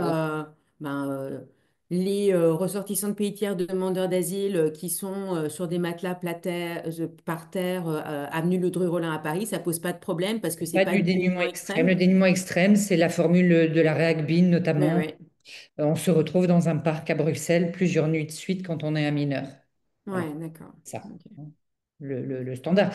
J'espère me tromper quant à accès effectif au marché du travail. Je me suis interrogée de la même manière que toi. Ouais, d'accord. Évidemment, la première chose à laquelle on a pensé, mais c'est pas du tout sérieux ici, accès effectif, on se dit, bon, alors ça, est-ce que ça veut dire que toutes les clauses de préférence nationale sur l'accès au travail vont être supprimées? Évidemment, non. C'est pas de ça dont il D'accord. s'agit. Hein, je Ok. ne crois pas. Puisque l'égalité de traitement, elle porte sur les conditions, avec les nationaux, elle porte sur les conditions de travail. Autrement dit, une fois qu'on a eu Ah, accès d'accord. à Ok. l'emploi. Ok. Donc, bon, c'est une obligation sans doute de face, je ne sais pas, peut-être de fait, c'est pas mentionné dans la directive. Est-ce qu'on pourrait considérer que c'est l'accès facilité aux instances qui aident à la recherche d'emploi? Peut-être. Hein, c'est ça, mais en aucun cas, à mon avis, ça n'est une remise en cause de l'ensemble des formes de préférence nationale ou communautaire qui sont garanties par toute une série d'instruments D'accord. Ok. d'accès des étrangers au marché de l'emploi européen. Ok. Voilà, mais je crois qu'il n'y a pas de question, ce qui n'est pas en soi un problème, mais on a été longue d'ailleurs, peut-être un peu trop. J'espère qu'on n'a pas tué les débats, mais n'hésitez pas. Et puis sinon, ben, on pourra clore On cette pourra clore le session. séminaire. Non, Claire? Claire, Oui, Claire, super, merci. non, non, mais moi j'ai une question qui doit être bête en fait parce que je pense que ça date pas, enfin je sais pas. C'est pour Ségolène là qui a dit tout à fait au début dans la définition des bénéficiaires du champ d'application, les membres de famille. Alors y compris la nouveauté, c'est y compris les liens de famille noués pendant la migration. Mais j'ai un doute parce que le champ d'application de la directive accueil, elle prévoit, il prévoirait donc les membres de famille d'un demandeur d'asile, même si ces membres de famille ne sont pas demandeurs d'asile. Alors, bonne question. Article 2, Marie-Laure pourra intervenir aussi, parce que c'est elle qui a écrit ce bout-là. Mais C'est définition, donc bien de me dit Marie-Laure. devancer. Non, l'article 1, on l'a sous les yeux. L'article 2, définition, paragraphe 3, membre de la famille. Dans la mesure où la famille existait déjà avant l'arrivée du demandeur, les membres ci-après de la famille qui sont présents sur le territoire du même État pendant la procédure de protection internationale. Tu vois, on n'a Oui, que ça. Et après, mais on pendant la a le procédure, conjoint, les mineurs, etc. Et on ne nous donne pas de précision. On ne nous dit pas à condition qu'eux-mêmes soient également demandeurs. ouais, c'est ça Mais sur je quoi je comprends m'interroge. ta Mais en question, fait, hein. Ça mais a ça doit l'air déjà plus être le cas. généreux, ça a l'air plus englobant. En fait, Ouais. ça reprend la jurisprudence de la Cour de justice. Pour une fois, ça ne la contourne pas, ça ne neutralise pas. Mais en même temps, ça ne nous dit pas de la portée. Parce que lorsqu'on voit sur ce qui est de la qualification, on s'aperçoit que, on pouvait avoir, par exemple, un demandeur d'asile, il obtenait la protection et Hum, il y avait un statut qui pouvait être étendu aux membres de sa famille ouais. qui étaient dépendants de lui. Maintenant, c'est plus le cas. On a un demandeur d'asile et les membres de sa famille vont avoir un permis de séjour de la même durée, mais n'auront pas une protection. Donc, il faut qu'ils demandent la protection eux-mêmes pour pouvoir en bénéficier. Hum. Mais donc, le demandeur d'asile qui a un conjoint qui lui-même ne demande pas de protection et qui est éventuellement en situation irrégulière, il peut accéder à un statut, même très provisoire ou précaire, juste en tant que membre de famille d'un demandeur d'asile. Je pense qu'il peut prétendre aux conditions matérielles d'accueil. Ouais. Et Ah ça ouais, peut tu être vois. utilisé pour le calcul de l'ADA, par exemple. Mais Ouais, je Tu pense vois d'accord. que ça? après, il va Mais falloir voir comment ça va être mis en place par les États membres et comment ça va être transposé. Parce Mm. que c'est suffisamment mal écrit et mal. En fait, on a des bouts, mais on n'a pas le milieu. Je ne sais pas comment Ouais. expliquer. Donc, le cœur du problème, qui est la question que tu poses, eh ben, c'est pas traité dans le texte. Mm. oui, c'est une bonne question. Moi, j'avais pas fait attention à ça, Claire, mais ça mériterait effectivement qu'on relise la directive. Moi, je suis peut-être moins optimiste que Marie-Laure, parce qu'en réalité, dans le texte, tu me corriges, Marie-Laure, si je dis des bêtises, il n'y a pas beaucoup de références en réalité aux membres de la famille. Non, il n'y a Donc, pas de référence, moi, pas je ne suis beaucoup. pas du tout sûre que ça signifie qu'on leur permet d'accès aux conditions matérielles d'accueil. À mon avis, c'est plutôt la famille à laquelle il est fait référence. Dans les cas, par exemple, où on dit faux logement avec la fratrie ou avec les parents, D'accord. etc. Donc, c'est une bonne question, Claire. Je ne sais pas. Moi, j'aurais Bon. plutôt tendance à penser que c'est pas une ouverture des conditions matérielles d'accueil à la famille. En tout cas, c'est pas écrit dans le texte. Je Non, crois c'est pas. pas Ouais. écrit dans le texte. J'ai C'est pas extrapolé. interdit C'était puisque mon on côté peut avoir des optimiste. dispositions plus favorables. Mm. Ah, yeah. Encore un des mystères du pacte. Je l'avais pas vu celui-là, mais Oh non plus. c'est Comment vraiment tu une le vraie lis, toi, question. Claire? Ah ben, justement, pour moi, c'était évident qu'on ne prenait pas en compte des membres de famille qui seraient entrés irrégulièrement, qui n'auraient fait aucune démarche, etc. Enfin, en tout cas conjoints, hein. Les enfants mineurs, encore, c'est autre chose, mais ça me paraissait évident que non. Et Hmm. là, tout à coup, je me dis, est-ce que ça ouvre quelque chose, quoi? Mais c'est vrai que c'est pas clair, hein. Est-ce que Non, parce que je reprends à chaque fois le début de chaque disposition qui confère des droits. On Ouais. dit les demandeurs.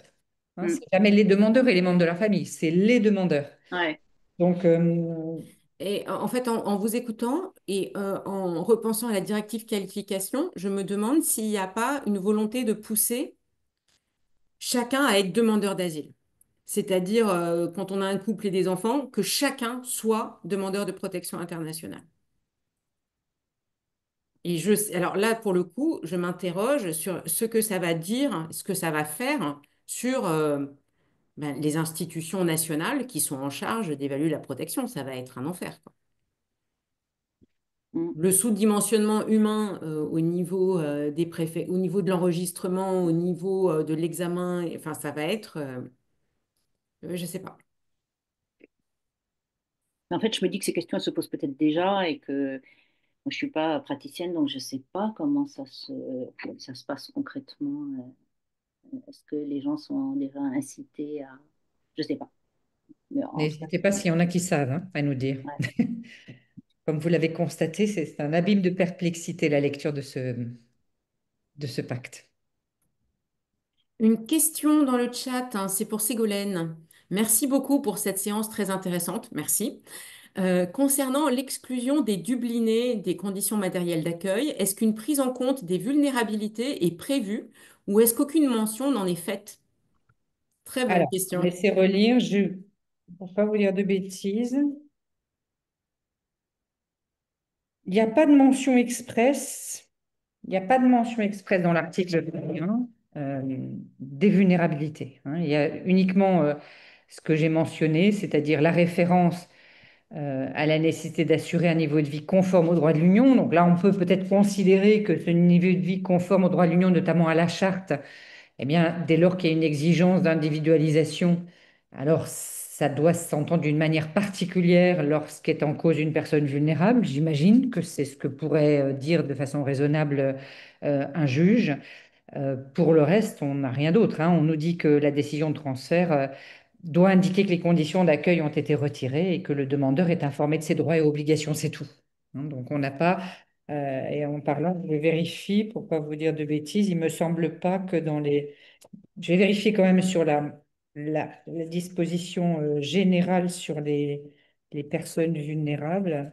Je sais plus, je vais vérifier s'il y a quelque chose, mais je crois pas. Je crois que Moi, sur les j'avais Dublinés, mon on a souvenir vraiment de la le... directive que j'ai relue hier. J'ai pas le souvenir que ils sont dublinés, mais comme ils sont vulnérables, on va quand même faire attention. J'ai pas le souvenir. Non, c'est ça. Ils sont Dublinés avant d'être vulnérables, Oui, hein. c'est ça. On prendra en compte la vulnérabilité dans l'état dans lequel ils doivent être. Ouais. Moi, j'ai encore une question, Vas-y. mais sauf si tu en as dans le chat, je sais pas. Non, non, c'est d'abord Bon, toi. vas-y. Euh, je pense que c'était Ségolène, oui, c'est ça. La question des vulnérables, à un moment, tu as dit que je crois que c'est l'article 25. Non, c'est dans la liste des obligations des États par rapport aux vulnérables. Et tu as dit, il y a un moment donné, tu as dit avec renvoi au règlement filtrage. Je suis désolée parce que j'ai mal pris en note, Oui, si, mais si, c'est ça. Si, ouais, si, c'est l'article 25. Je ouais, reprends le texte en même temps, hein, parce que ouais, ouais. je me perds, moi, dans ce pacte. L'article 25, paragraphe premier, la deuxième phrase. Donc, l'article 25, c'est l'évaluation des besoins particuliers en matière d'accueil. Hein, on nous dit, au fin de la mise en œuvre de l'article 24, les États évaluent le plus tôt possible après la présentation les besoins particuliers. Phrase suivante, l'évaluation visée au premier alinéa peut être intégrée aux procédures nationales existantes ou à l'évaluation visée à l'article 20 du règlement 2024-1348.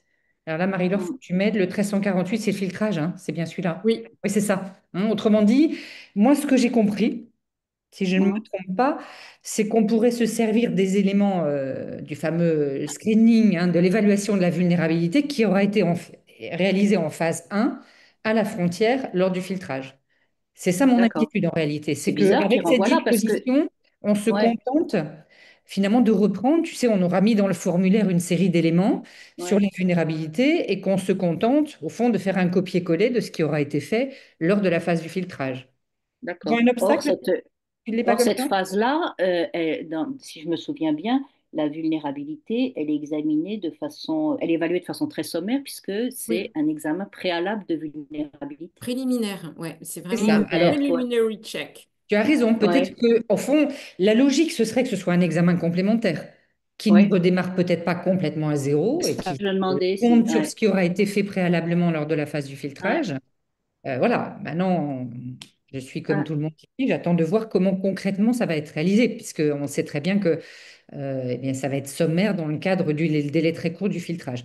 Donc, tu as ouais. raison, peut-être que je suis excessivement négative. On peut considérer Non, non, que j'en sais rien, hein, je le me texte demandais. invite peut-être plutôt à compléter, à ne pas refaire tout à zéro Ouais, et à d'accord. se baser sur ce qui a été fait dans le cadre du filtrage et à faire un examen peut-être plus Com- approprié. Ouais, Ouais, c'est le 25 ouais, je donc. pense qu'il faudrait que ben, si les associations sont enfin écoutées par la DGEF, hein, ce qui me semble difficile, c'est dire, OK, il y a un contrôle de vulnérabilité sommaire au moment du filtrage, ce qui pose quand même problème qu'il soit simplement sommaire à ce Bah oui, moment-là, parce qu'il y a l'asile à la frontière, le retour à la frontière, c'est quand même dingue, voilà, c'est quand même dingue. Et puis moi, je me dis, ce contrôle de la vulnérabilité, il va être fait par les gardes-frontières à qui on aura offert 8 heures de formation. Donc, je suis hyper flippée. Mais il faudrait se battre pour qu'après, il y ait un véritable contrôle de vulnérabilité avec des médecins, avec des psychiatres, enfin voilà. Et là, la question des moyens, hein, ça va se poser. Ça va se poser. Parce que bon, après, on va se dire quels sont ces psychiatres et quels sont ces médecins qui interviennent pour évaluer la vulnérabilité? Ça va être des médecins de l'OFI? Quand on lit les travaux de Nicolas Closser, on peut être très inquiet sur les résultats qui pourront être donnés de cet examen de vulnérabilité.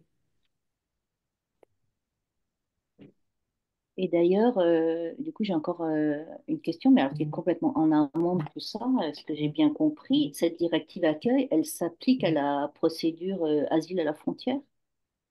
À la... Eh bien, Qu'est-ce je ne que sais vous dites? pas. Je ne sais pas.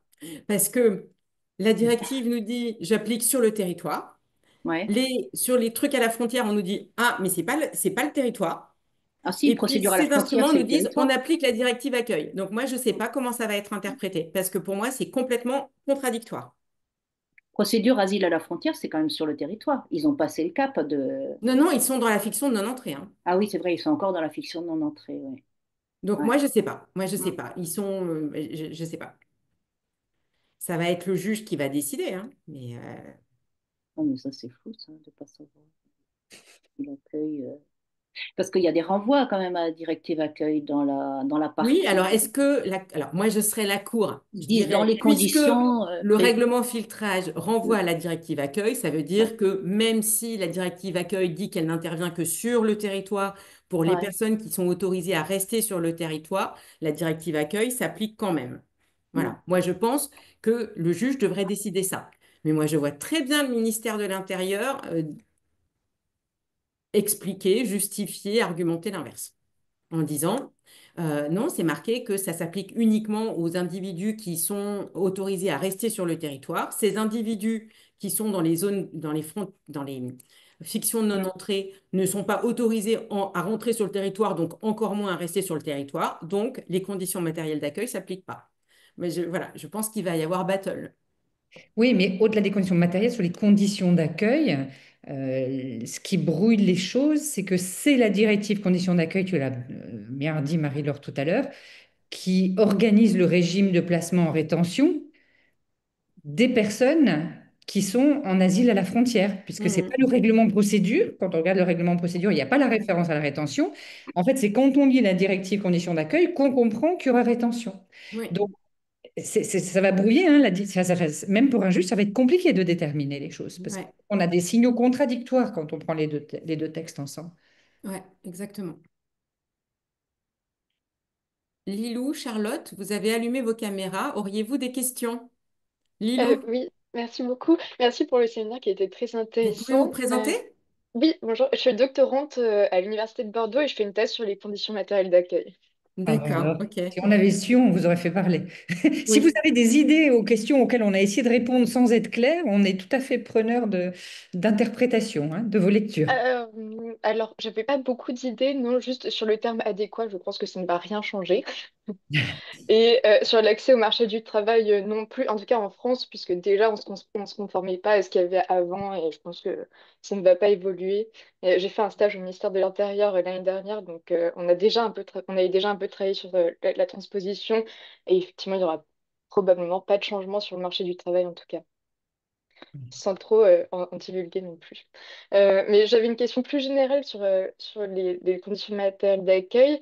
Vous avez dit, Madame Barbou-Desplaces, que c'était devenu un instrument de gestion de l'immigration, etc. Mais en fait, je me demandais si ça n'avait pas été créé à l'origine aussi comme instrument de gestion de l'immigration, notamment puisque par le biais de la création de ces conditions matérielles d'accueil, il y a eu la suppression de l'accès au travail et qu'en fait, ça a été conçu dès le départ comme ça et que juste maintenant ça se renforce, mais ça, c'est juste, en fait, c'est de la continuité et c'est pas innovant en soi ce qu'on voit dans le pacte, ou alors est-ce qu'au contraire, vous voyez vraiment une rupture euh, avec le pacte?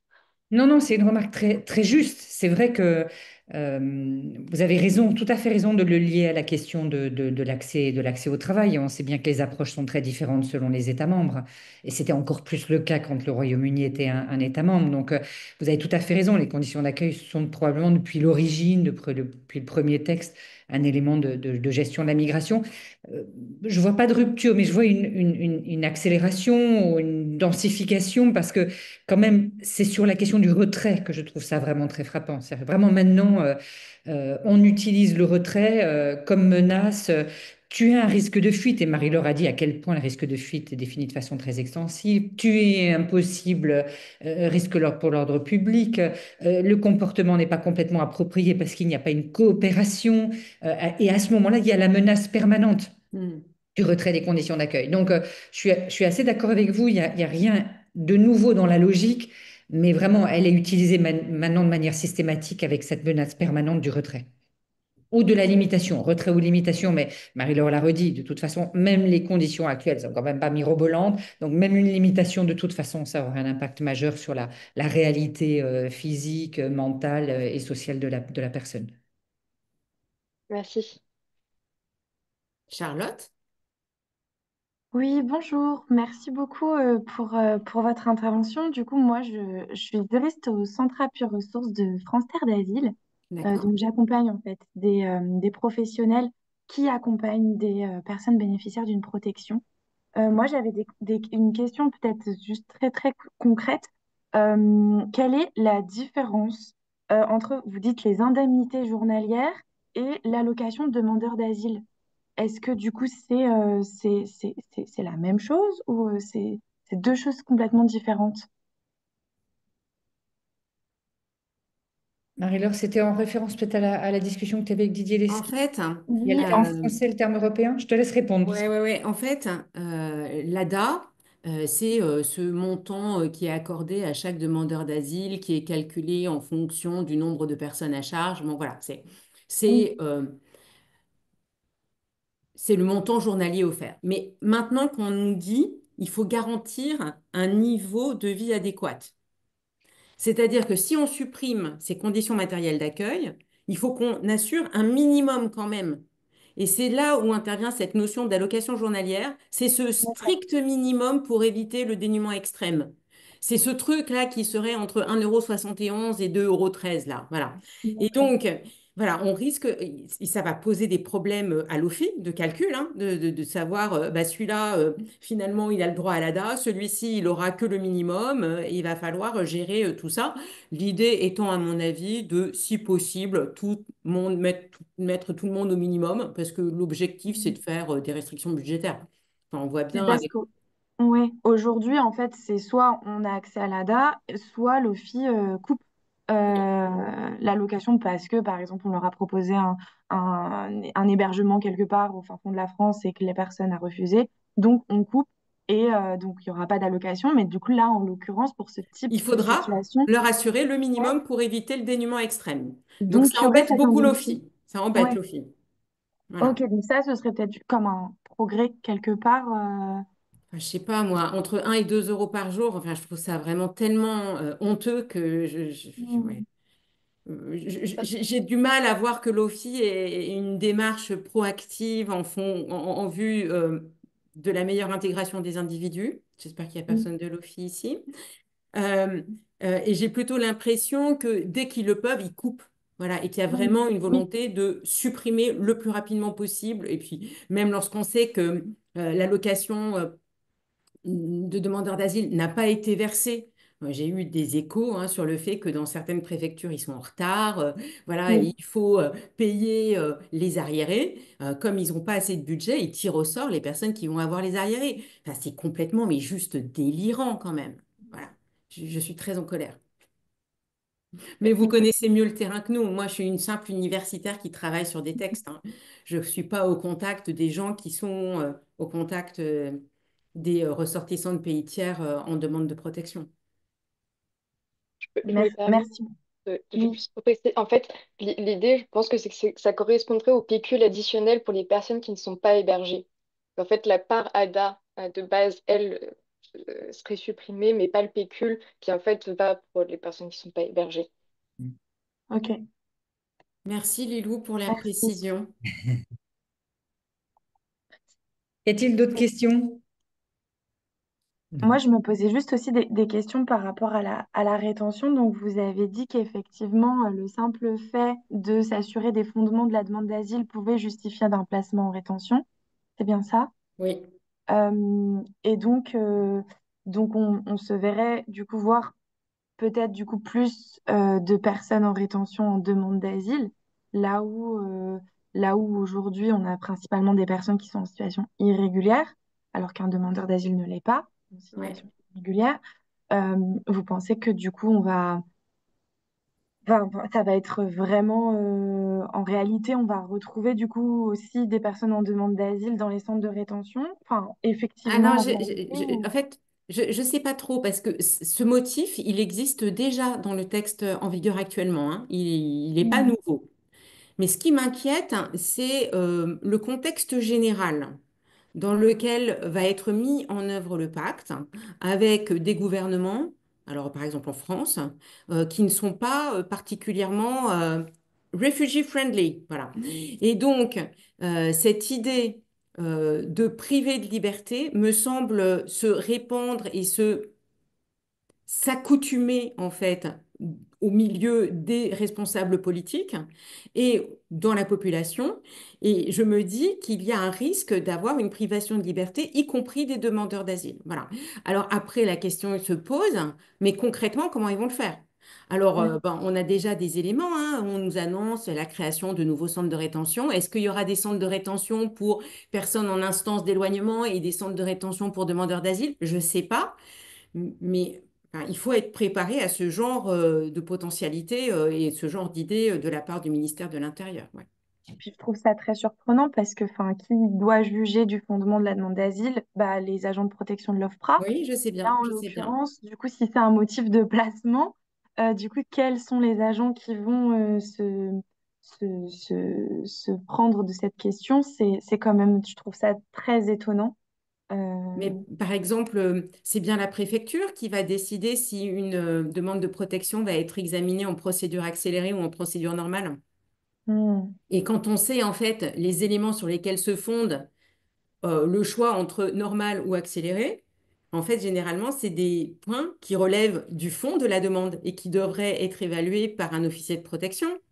Donc, j'avoue, je suis pas optimiste en fait sur la mise en œuvre du pacte. Bon, alors après, enfin, on ne dispose pas hein, du projet de mise en œuvre du gouvernement ni de son plan d'urgence. Donc, c'est très, très opaque avec les associations et on s'en plaint énormément. Mais bon, ça n'a pas l'air de faire bouger la DGEF. Peut-être que la rationalité du législateur, elle apparaît quand même, parce que c'est l'article 10, paragraphe 4, hein, dont vous parlez, c'est le petit b, donc le demandeur ne peut être placé en rétention que pour, parmi les motifs, déterminer les éléments sur lesquels se fonde la demande de protection, c'est ce que vous avez dit toutes les deux, et qui ne pourrait pas être obtenu sans un placement en rétention, très vague, virgule, à mon avis, c'est ça la rationalité dominante, en particulier lorsqu'il y a risque de fuite. En réalité, c'est ça que ça regroupe, hein. C'est que dès lors que c'est une manière, c'est une autre manière de dire que le risque de fuite justifie la rétention. Je pense que c'est ça ce qu'on a voulu Moi, ce faire. qui m'embête, c'est le en particulier. Oui, Parce que ça laisse quand même une marge d'appréciation, de manœuvre, d'extension bien sûr. aux Et autorités. puis, il reste, mais tu l'as bien dit, ça existait déjà dans le texte de 2013, que c'est pas une contradiction directe, mais que c'est quand même très difficile d'articuler ce paragraphe 4, un petit, qu'est-ce que j'ai dit, petit b, avec le paragraphe 1, qui nous dit que les États ne peuvent placer une personne en rétention au seul motif qu'elle est un demandeur. Mais oui, ouais. Hmm. Hein, c'est pas exactement la même chose, bien sûr, pas faire grief au législateur de dire deux choses contradictoires, mais quand même, on sent bien hein, que Bon, il y c'est a une une manière tension. de refermer immédiatement la porte qui a été ouverte par le paragraphe. Merci beaucoup. Mais je vous en prie. D'autres questions? D'autres observations?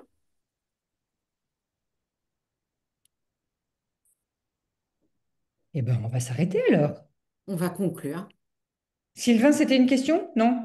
J'ai vu que tu as mis ton micro. Oui, j'avais mis mon micro, mais en fait, je crois qu'on déborderait peut-être un peu du cadre strict de cette directive-là. Moi, je m'interrogeais juste sur la disparition de la notion de vulnérabilité. Mm. Parce qu'en fait, sous l'empire de la directive de 2013, il est question des personnes vulnérables. Alors, c'est un petit peu particulier parce que les demandeurs de protection internationale sont des personnes vulnérables. Dans ce groupe-là, il y aurait des personnes particulièrement vulnérables qui pourraient bénéficier de conditions matérielles d'accueil particulières. Et vous l'avez dit, en fait, aujourd'hui, on parle de besoins spécifiques, ou je ne sais plus quel est le terme employé, mais en Ou matière. en matière de protection. Et voilà, et je me demandais en fait pourquoi est-ce que le terme vulnérabilité disparaît du texte.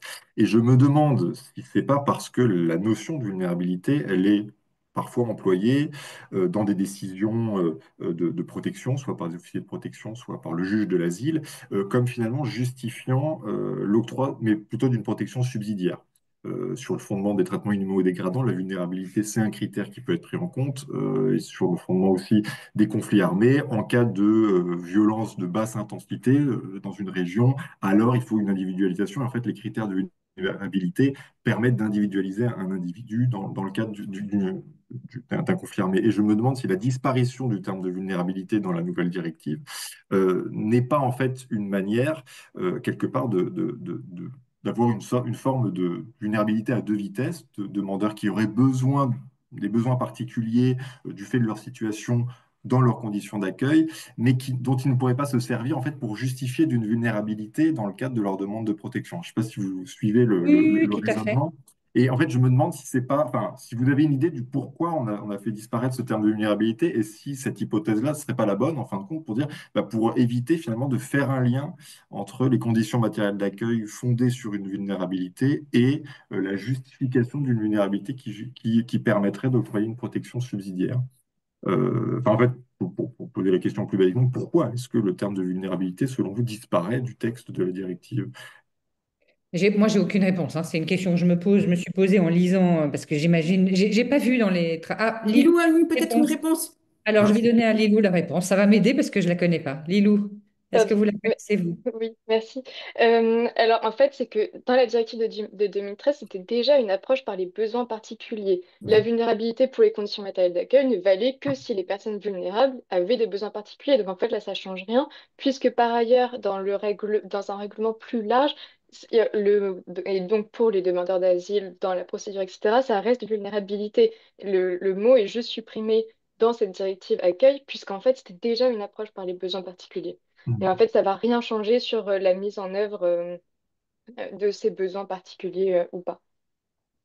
Donc, pour Puisque vous, il n'y a pas d'introduction. Pour vous, il n'y a pas c'était d'introduction déjà... du Non, législateur. C'est une c'était forme déjà de cette mise en approche. C'était en fait, cohérence avec le contenu. c'est ça, c'était déjà cette approche-là qui prévalait. Ça évitait, au lieu d'avoir deux notions, d'en avoir plus qu'une, hmm. en ayant cette approche objective, en fait.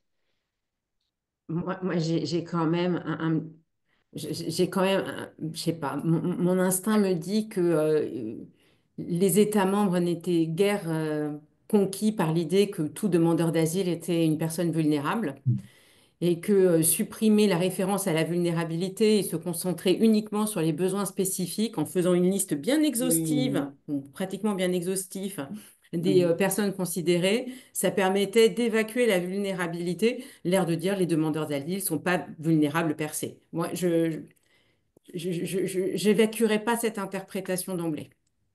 On pourrait aussi dire, si je vais dans le même sens que Marie-Laure, mais vous nous direz, Lilou, hein, si on a un mauvais esprit quand même, que c'est les demandeurs qui ont des besoins particuliers en matière d'accueil. Autrement dit, on Mm. passe d'une vulnérabilité générale associée à la personne et à son état à une qualification qui est plus précise, puisqu'elle, c'est pas une vulnérabilité en général, c'est un besoin spécifique en matière d'accueil, hein, et pas effectivement en matière de protection. Et là, ça renverrait à ce que Sylvain disait sur la question de la Effectivement. qualification. Là, on a plus ciblé le champ. Ah, je suis d'accord avec vous sur le fait que ça change rien à la fin. Et que d'ailleurs, il n'y a pas de modification majeure, hein, d'un texte à l'autre sur. Euh, mais moi, je suis comme Marie-Laure, j'ai du mal à croire que c'est juste une mise en cohérence d'un contenu avec un terme. C'est comme le fait que la dignité est beaucoup, beaucoup moins présente et qu'on soit passé à un standard de vie adéquat. Concrètement, c'est probable que ça change rien, mais dans la volonté du législateur, j'ai du mal à croire que ce soit complètement neutre. Mais voilà. Je trouve que la Cécile, peut-être suppression... Cécile Pierson a levé la main, peut-être qu'elle a des éléments pour nous éclairer. Cécile, Oui, bonjour. Pour me présenter, je suis doctorante sur la notion juridique de vulnérabilité Ah ben en... voilà, super. eh ben, très bien, super. Bah, après, le problème, comme vous dites, tous et toutes, c'est que bah, oui, ça peut être pour l'instant que des suppositions à notre stade. Mais je rejoins Lilou sur le fait que c'était déjà l'approche initiale de partir des besoins particuliers. Il n'y aurait pas tant de différence là sur le fait de ne pas reconnaître tous les demandeurs d'asile comme vulnérables parce que c'était déjà le cas avant euh, dans le système d'asile de l'Union européenne, contrairement à la jurisprudence de la CEDH qui, dans MSS, dit que tous les demandeurs d'asile sont vulnérables et particulièrement, enfin certains le sont particulièrement, enfin d'autant plus. Le droit union est un peu toujours parti du principe que ce terme vulnérabilité allait surtout être accolé à des groupes. Ils en avaient donc déjà fait une liste dans la directive accueil. Euh, Donc après, pourquoi le supprimer? Donc ce serait pas pour ne pas reconnaître tous les demandeurs d'asile vulnérables, parce que ça, en effet, c'est un gros frein des États membres, malheureusement. Et pas tant non plus, je pense, sur la protection subsidiaire, parce que ça, c'est aussi une interprétation assez restrictive qui peut être faite à l'OFPRA et surtout à la CNDA de la vulnérabilité, où justement on irait directement sur le champ de la protection subsidiaire, alors que la Convention de Genève peut totalement et est totalement interprétée aujourd'hui sous beaucoup de motifs de vulnérabilité. Après, une supposition, mais je pense qu'il peut y en avoir plein. Une supposition, c'est que le fait de supprimer le terme de vulnérabilité permet d'avoir moins le caractère prescriptif de ce Hmm. terme. Où avant, en fait, à partir du moment où figurait l'identification d'une vulnérabilité, ça permettait de faire découler des obligations étatiques, etc. Donc déjà Hmm. dans les textes et surtout dans la jurisprudence derrière, Hmm. euh, à la CJUE, mais surtout à la CEDH. Et là, le fait de créer sa propre terminologie au sein de l'Union européenne, peut-être que ça permet de se décaler de toutes les injonctions derrière. Je sais pas, mais c'est vrai qu'en tout cas, on peut présupposer une intention pas très protectrice derrière la disparition de ce terme, même si de prime abord, ça change pas tellement avec la directive accueil, mais c'est vrai que la disparition de ce terme peut aussi être un peu inquiétante là-dessus. Mais encore, c'est des suppositions, donc ça dépendra. Mais en renfort de votre dernier argument, moi, ça me fait penser à la démarche de la Cour de justice dans l'arrêt Agbin, où elle n'avait pas du tout mis en évidence la notion de vulnérabilité. Mm. Ce qui m'avait frappé parce que c'est comme si elle avait justement voulu l'éviter, l'évacuer. C'est pourtant un mineur, une situation particulière. Elle avait voulu l'évacuer. Alors, il y a plein d'interprétations, mais ça donnait quand même un résultat qui, en termes de protection, était quand même très minimaliste. On était vraiment sur l'idée d'une protection contre le dénuement extrême, ce qui n'est pas grand-chose. Donc, je suis assez d'accord avec ça. Mais vous avez raison, nous sommes pour l'instant au stade plus spéculatif que constatatif. Est-ce qu'on... Je vérifie. Non, je vois pas de questions dans le pacte. Bien, c'est peut-être l'heure d'arrêter. On s'approche de l'heure du repas, donc ça me semble raisonnable. Marie-Laure, pas d'autres remarques? Si, peut-être un rendez-vous Oh oui, le pardon, vous avez 25 raison. juin. Le 25 juin, une nouvelle séance du séminaire sur le pacte. Alors, c'est le pacte entendu de manière un peu large. On aura une séance consacrée au code frontière Schengen, parce que beaucoup d'instruments du pacte renvoient en fait à ce code et aux implications de ce code sur l'interprétation en matière de migration et d'asile. Et c'est Antoine Guérin, qui est doctorant à l'université Jean Moulin Lyon 3, qui fera la présentation. Donc, on vous donne rendez-vous le 25 juin en ligne. Voilà, et le lien par les habituels modes de communication, le site de l'Institut Convergence Migration, le site de Marie-Laure, voilà, on fera circuler l'information, mais on vous attend. Ben, c'est dans 2 mois exactement. Et d'ici Voilà. là, on vous souhaite une excellente journée. Je vais arrêter l'enregistrement si je trouve.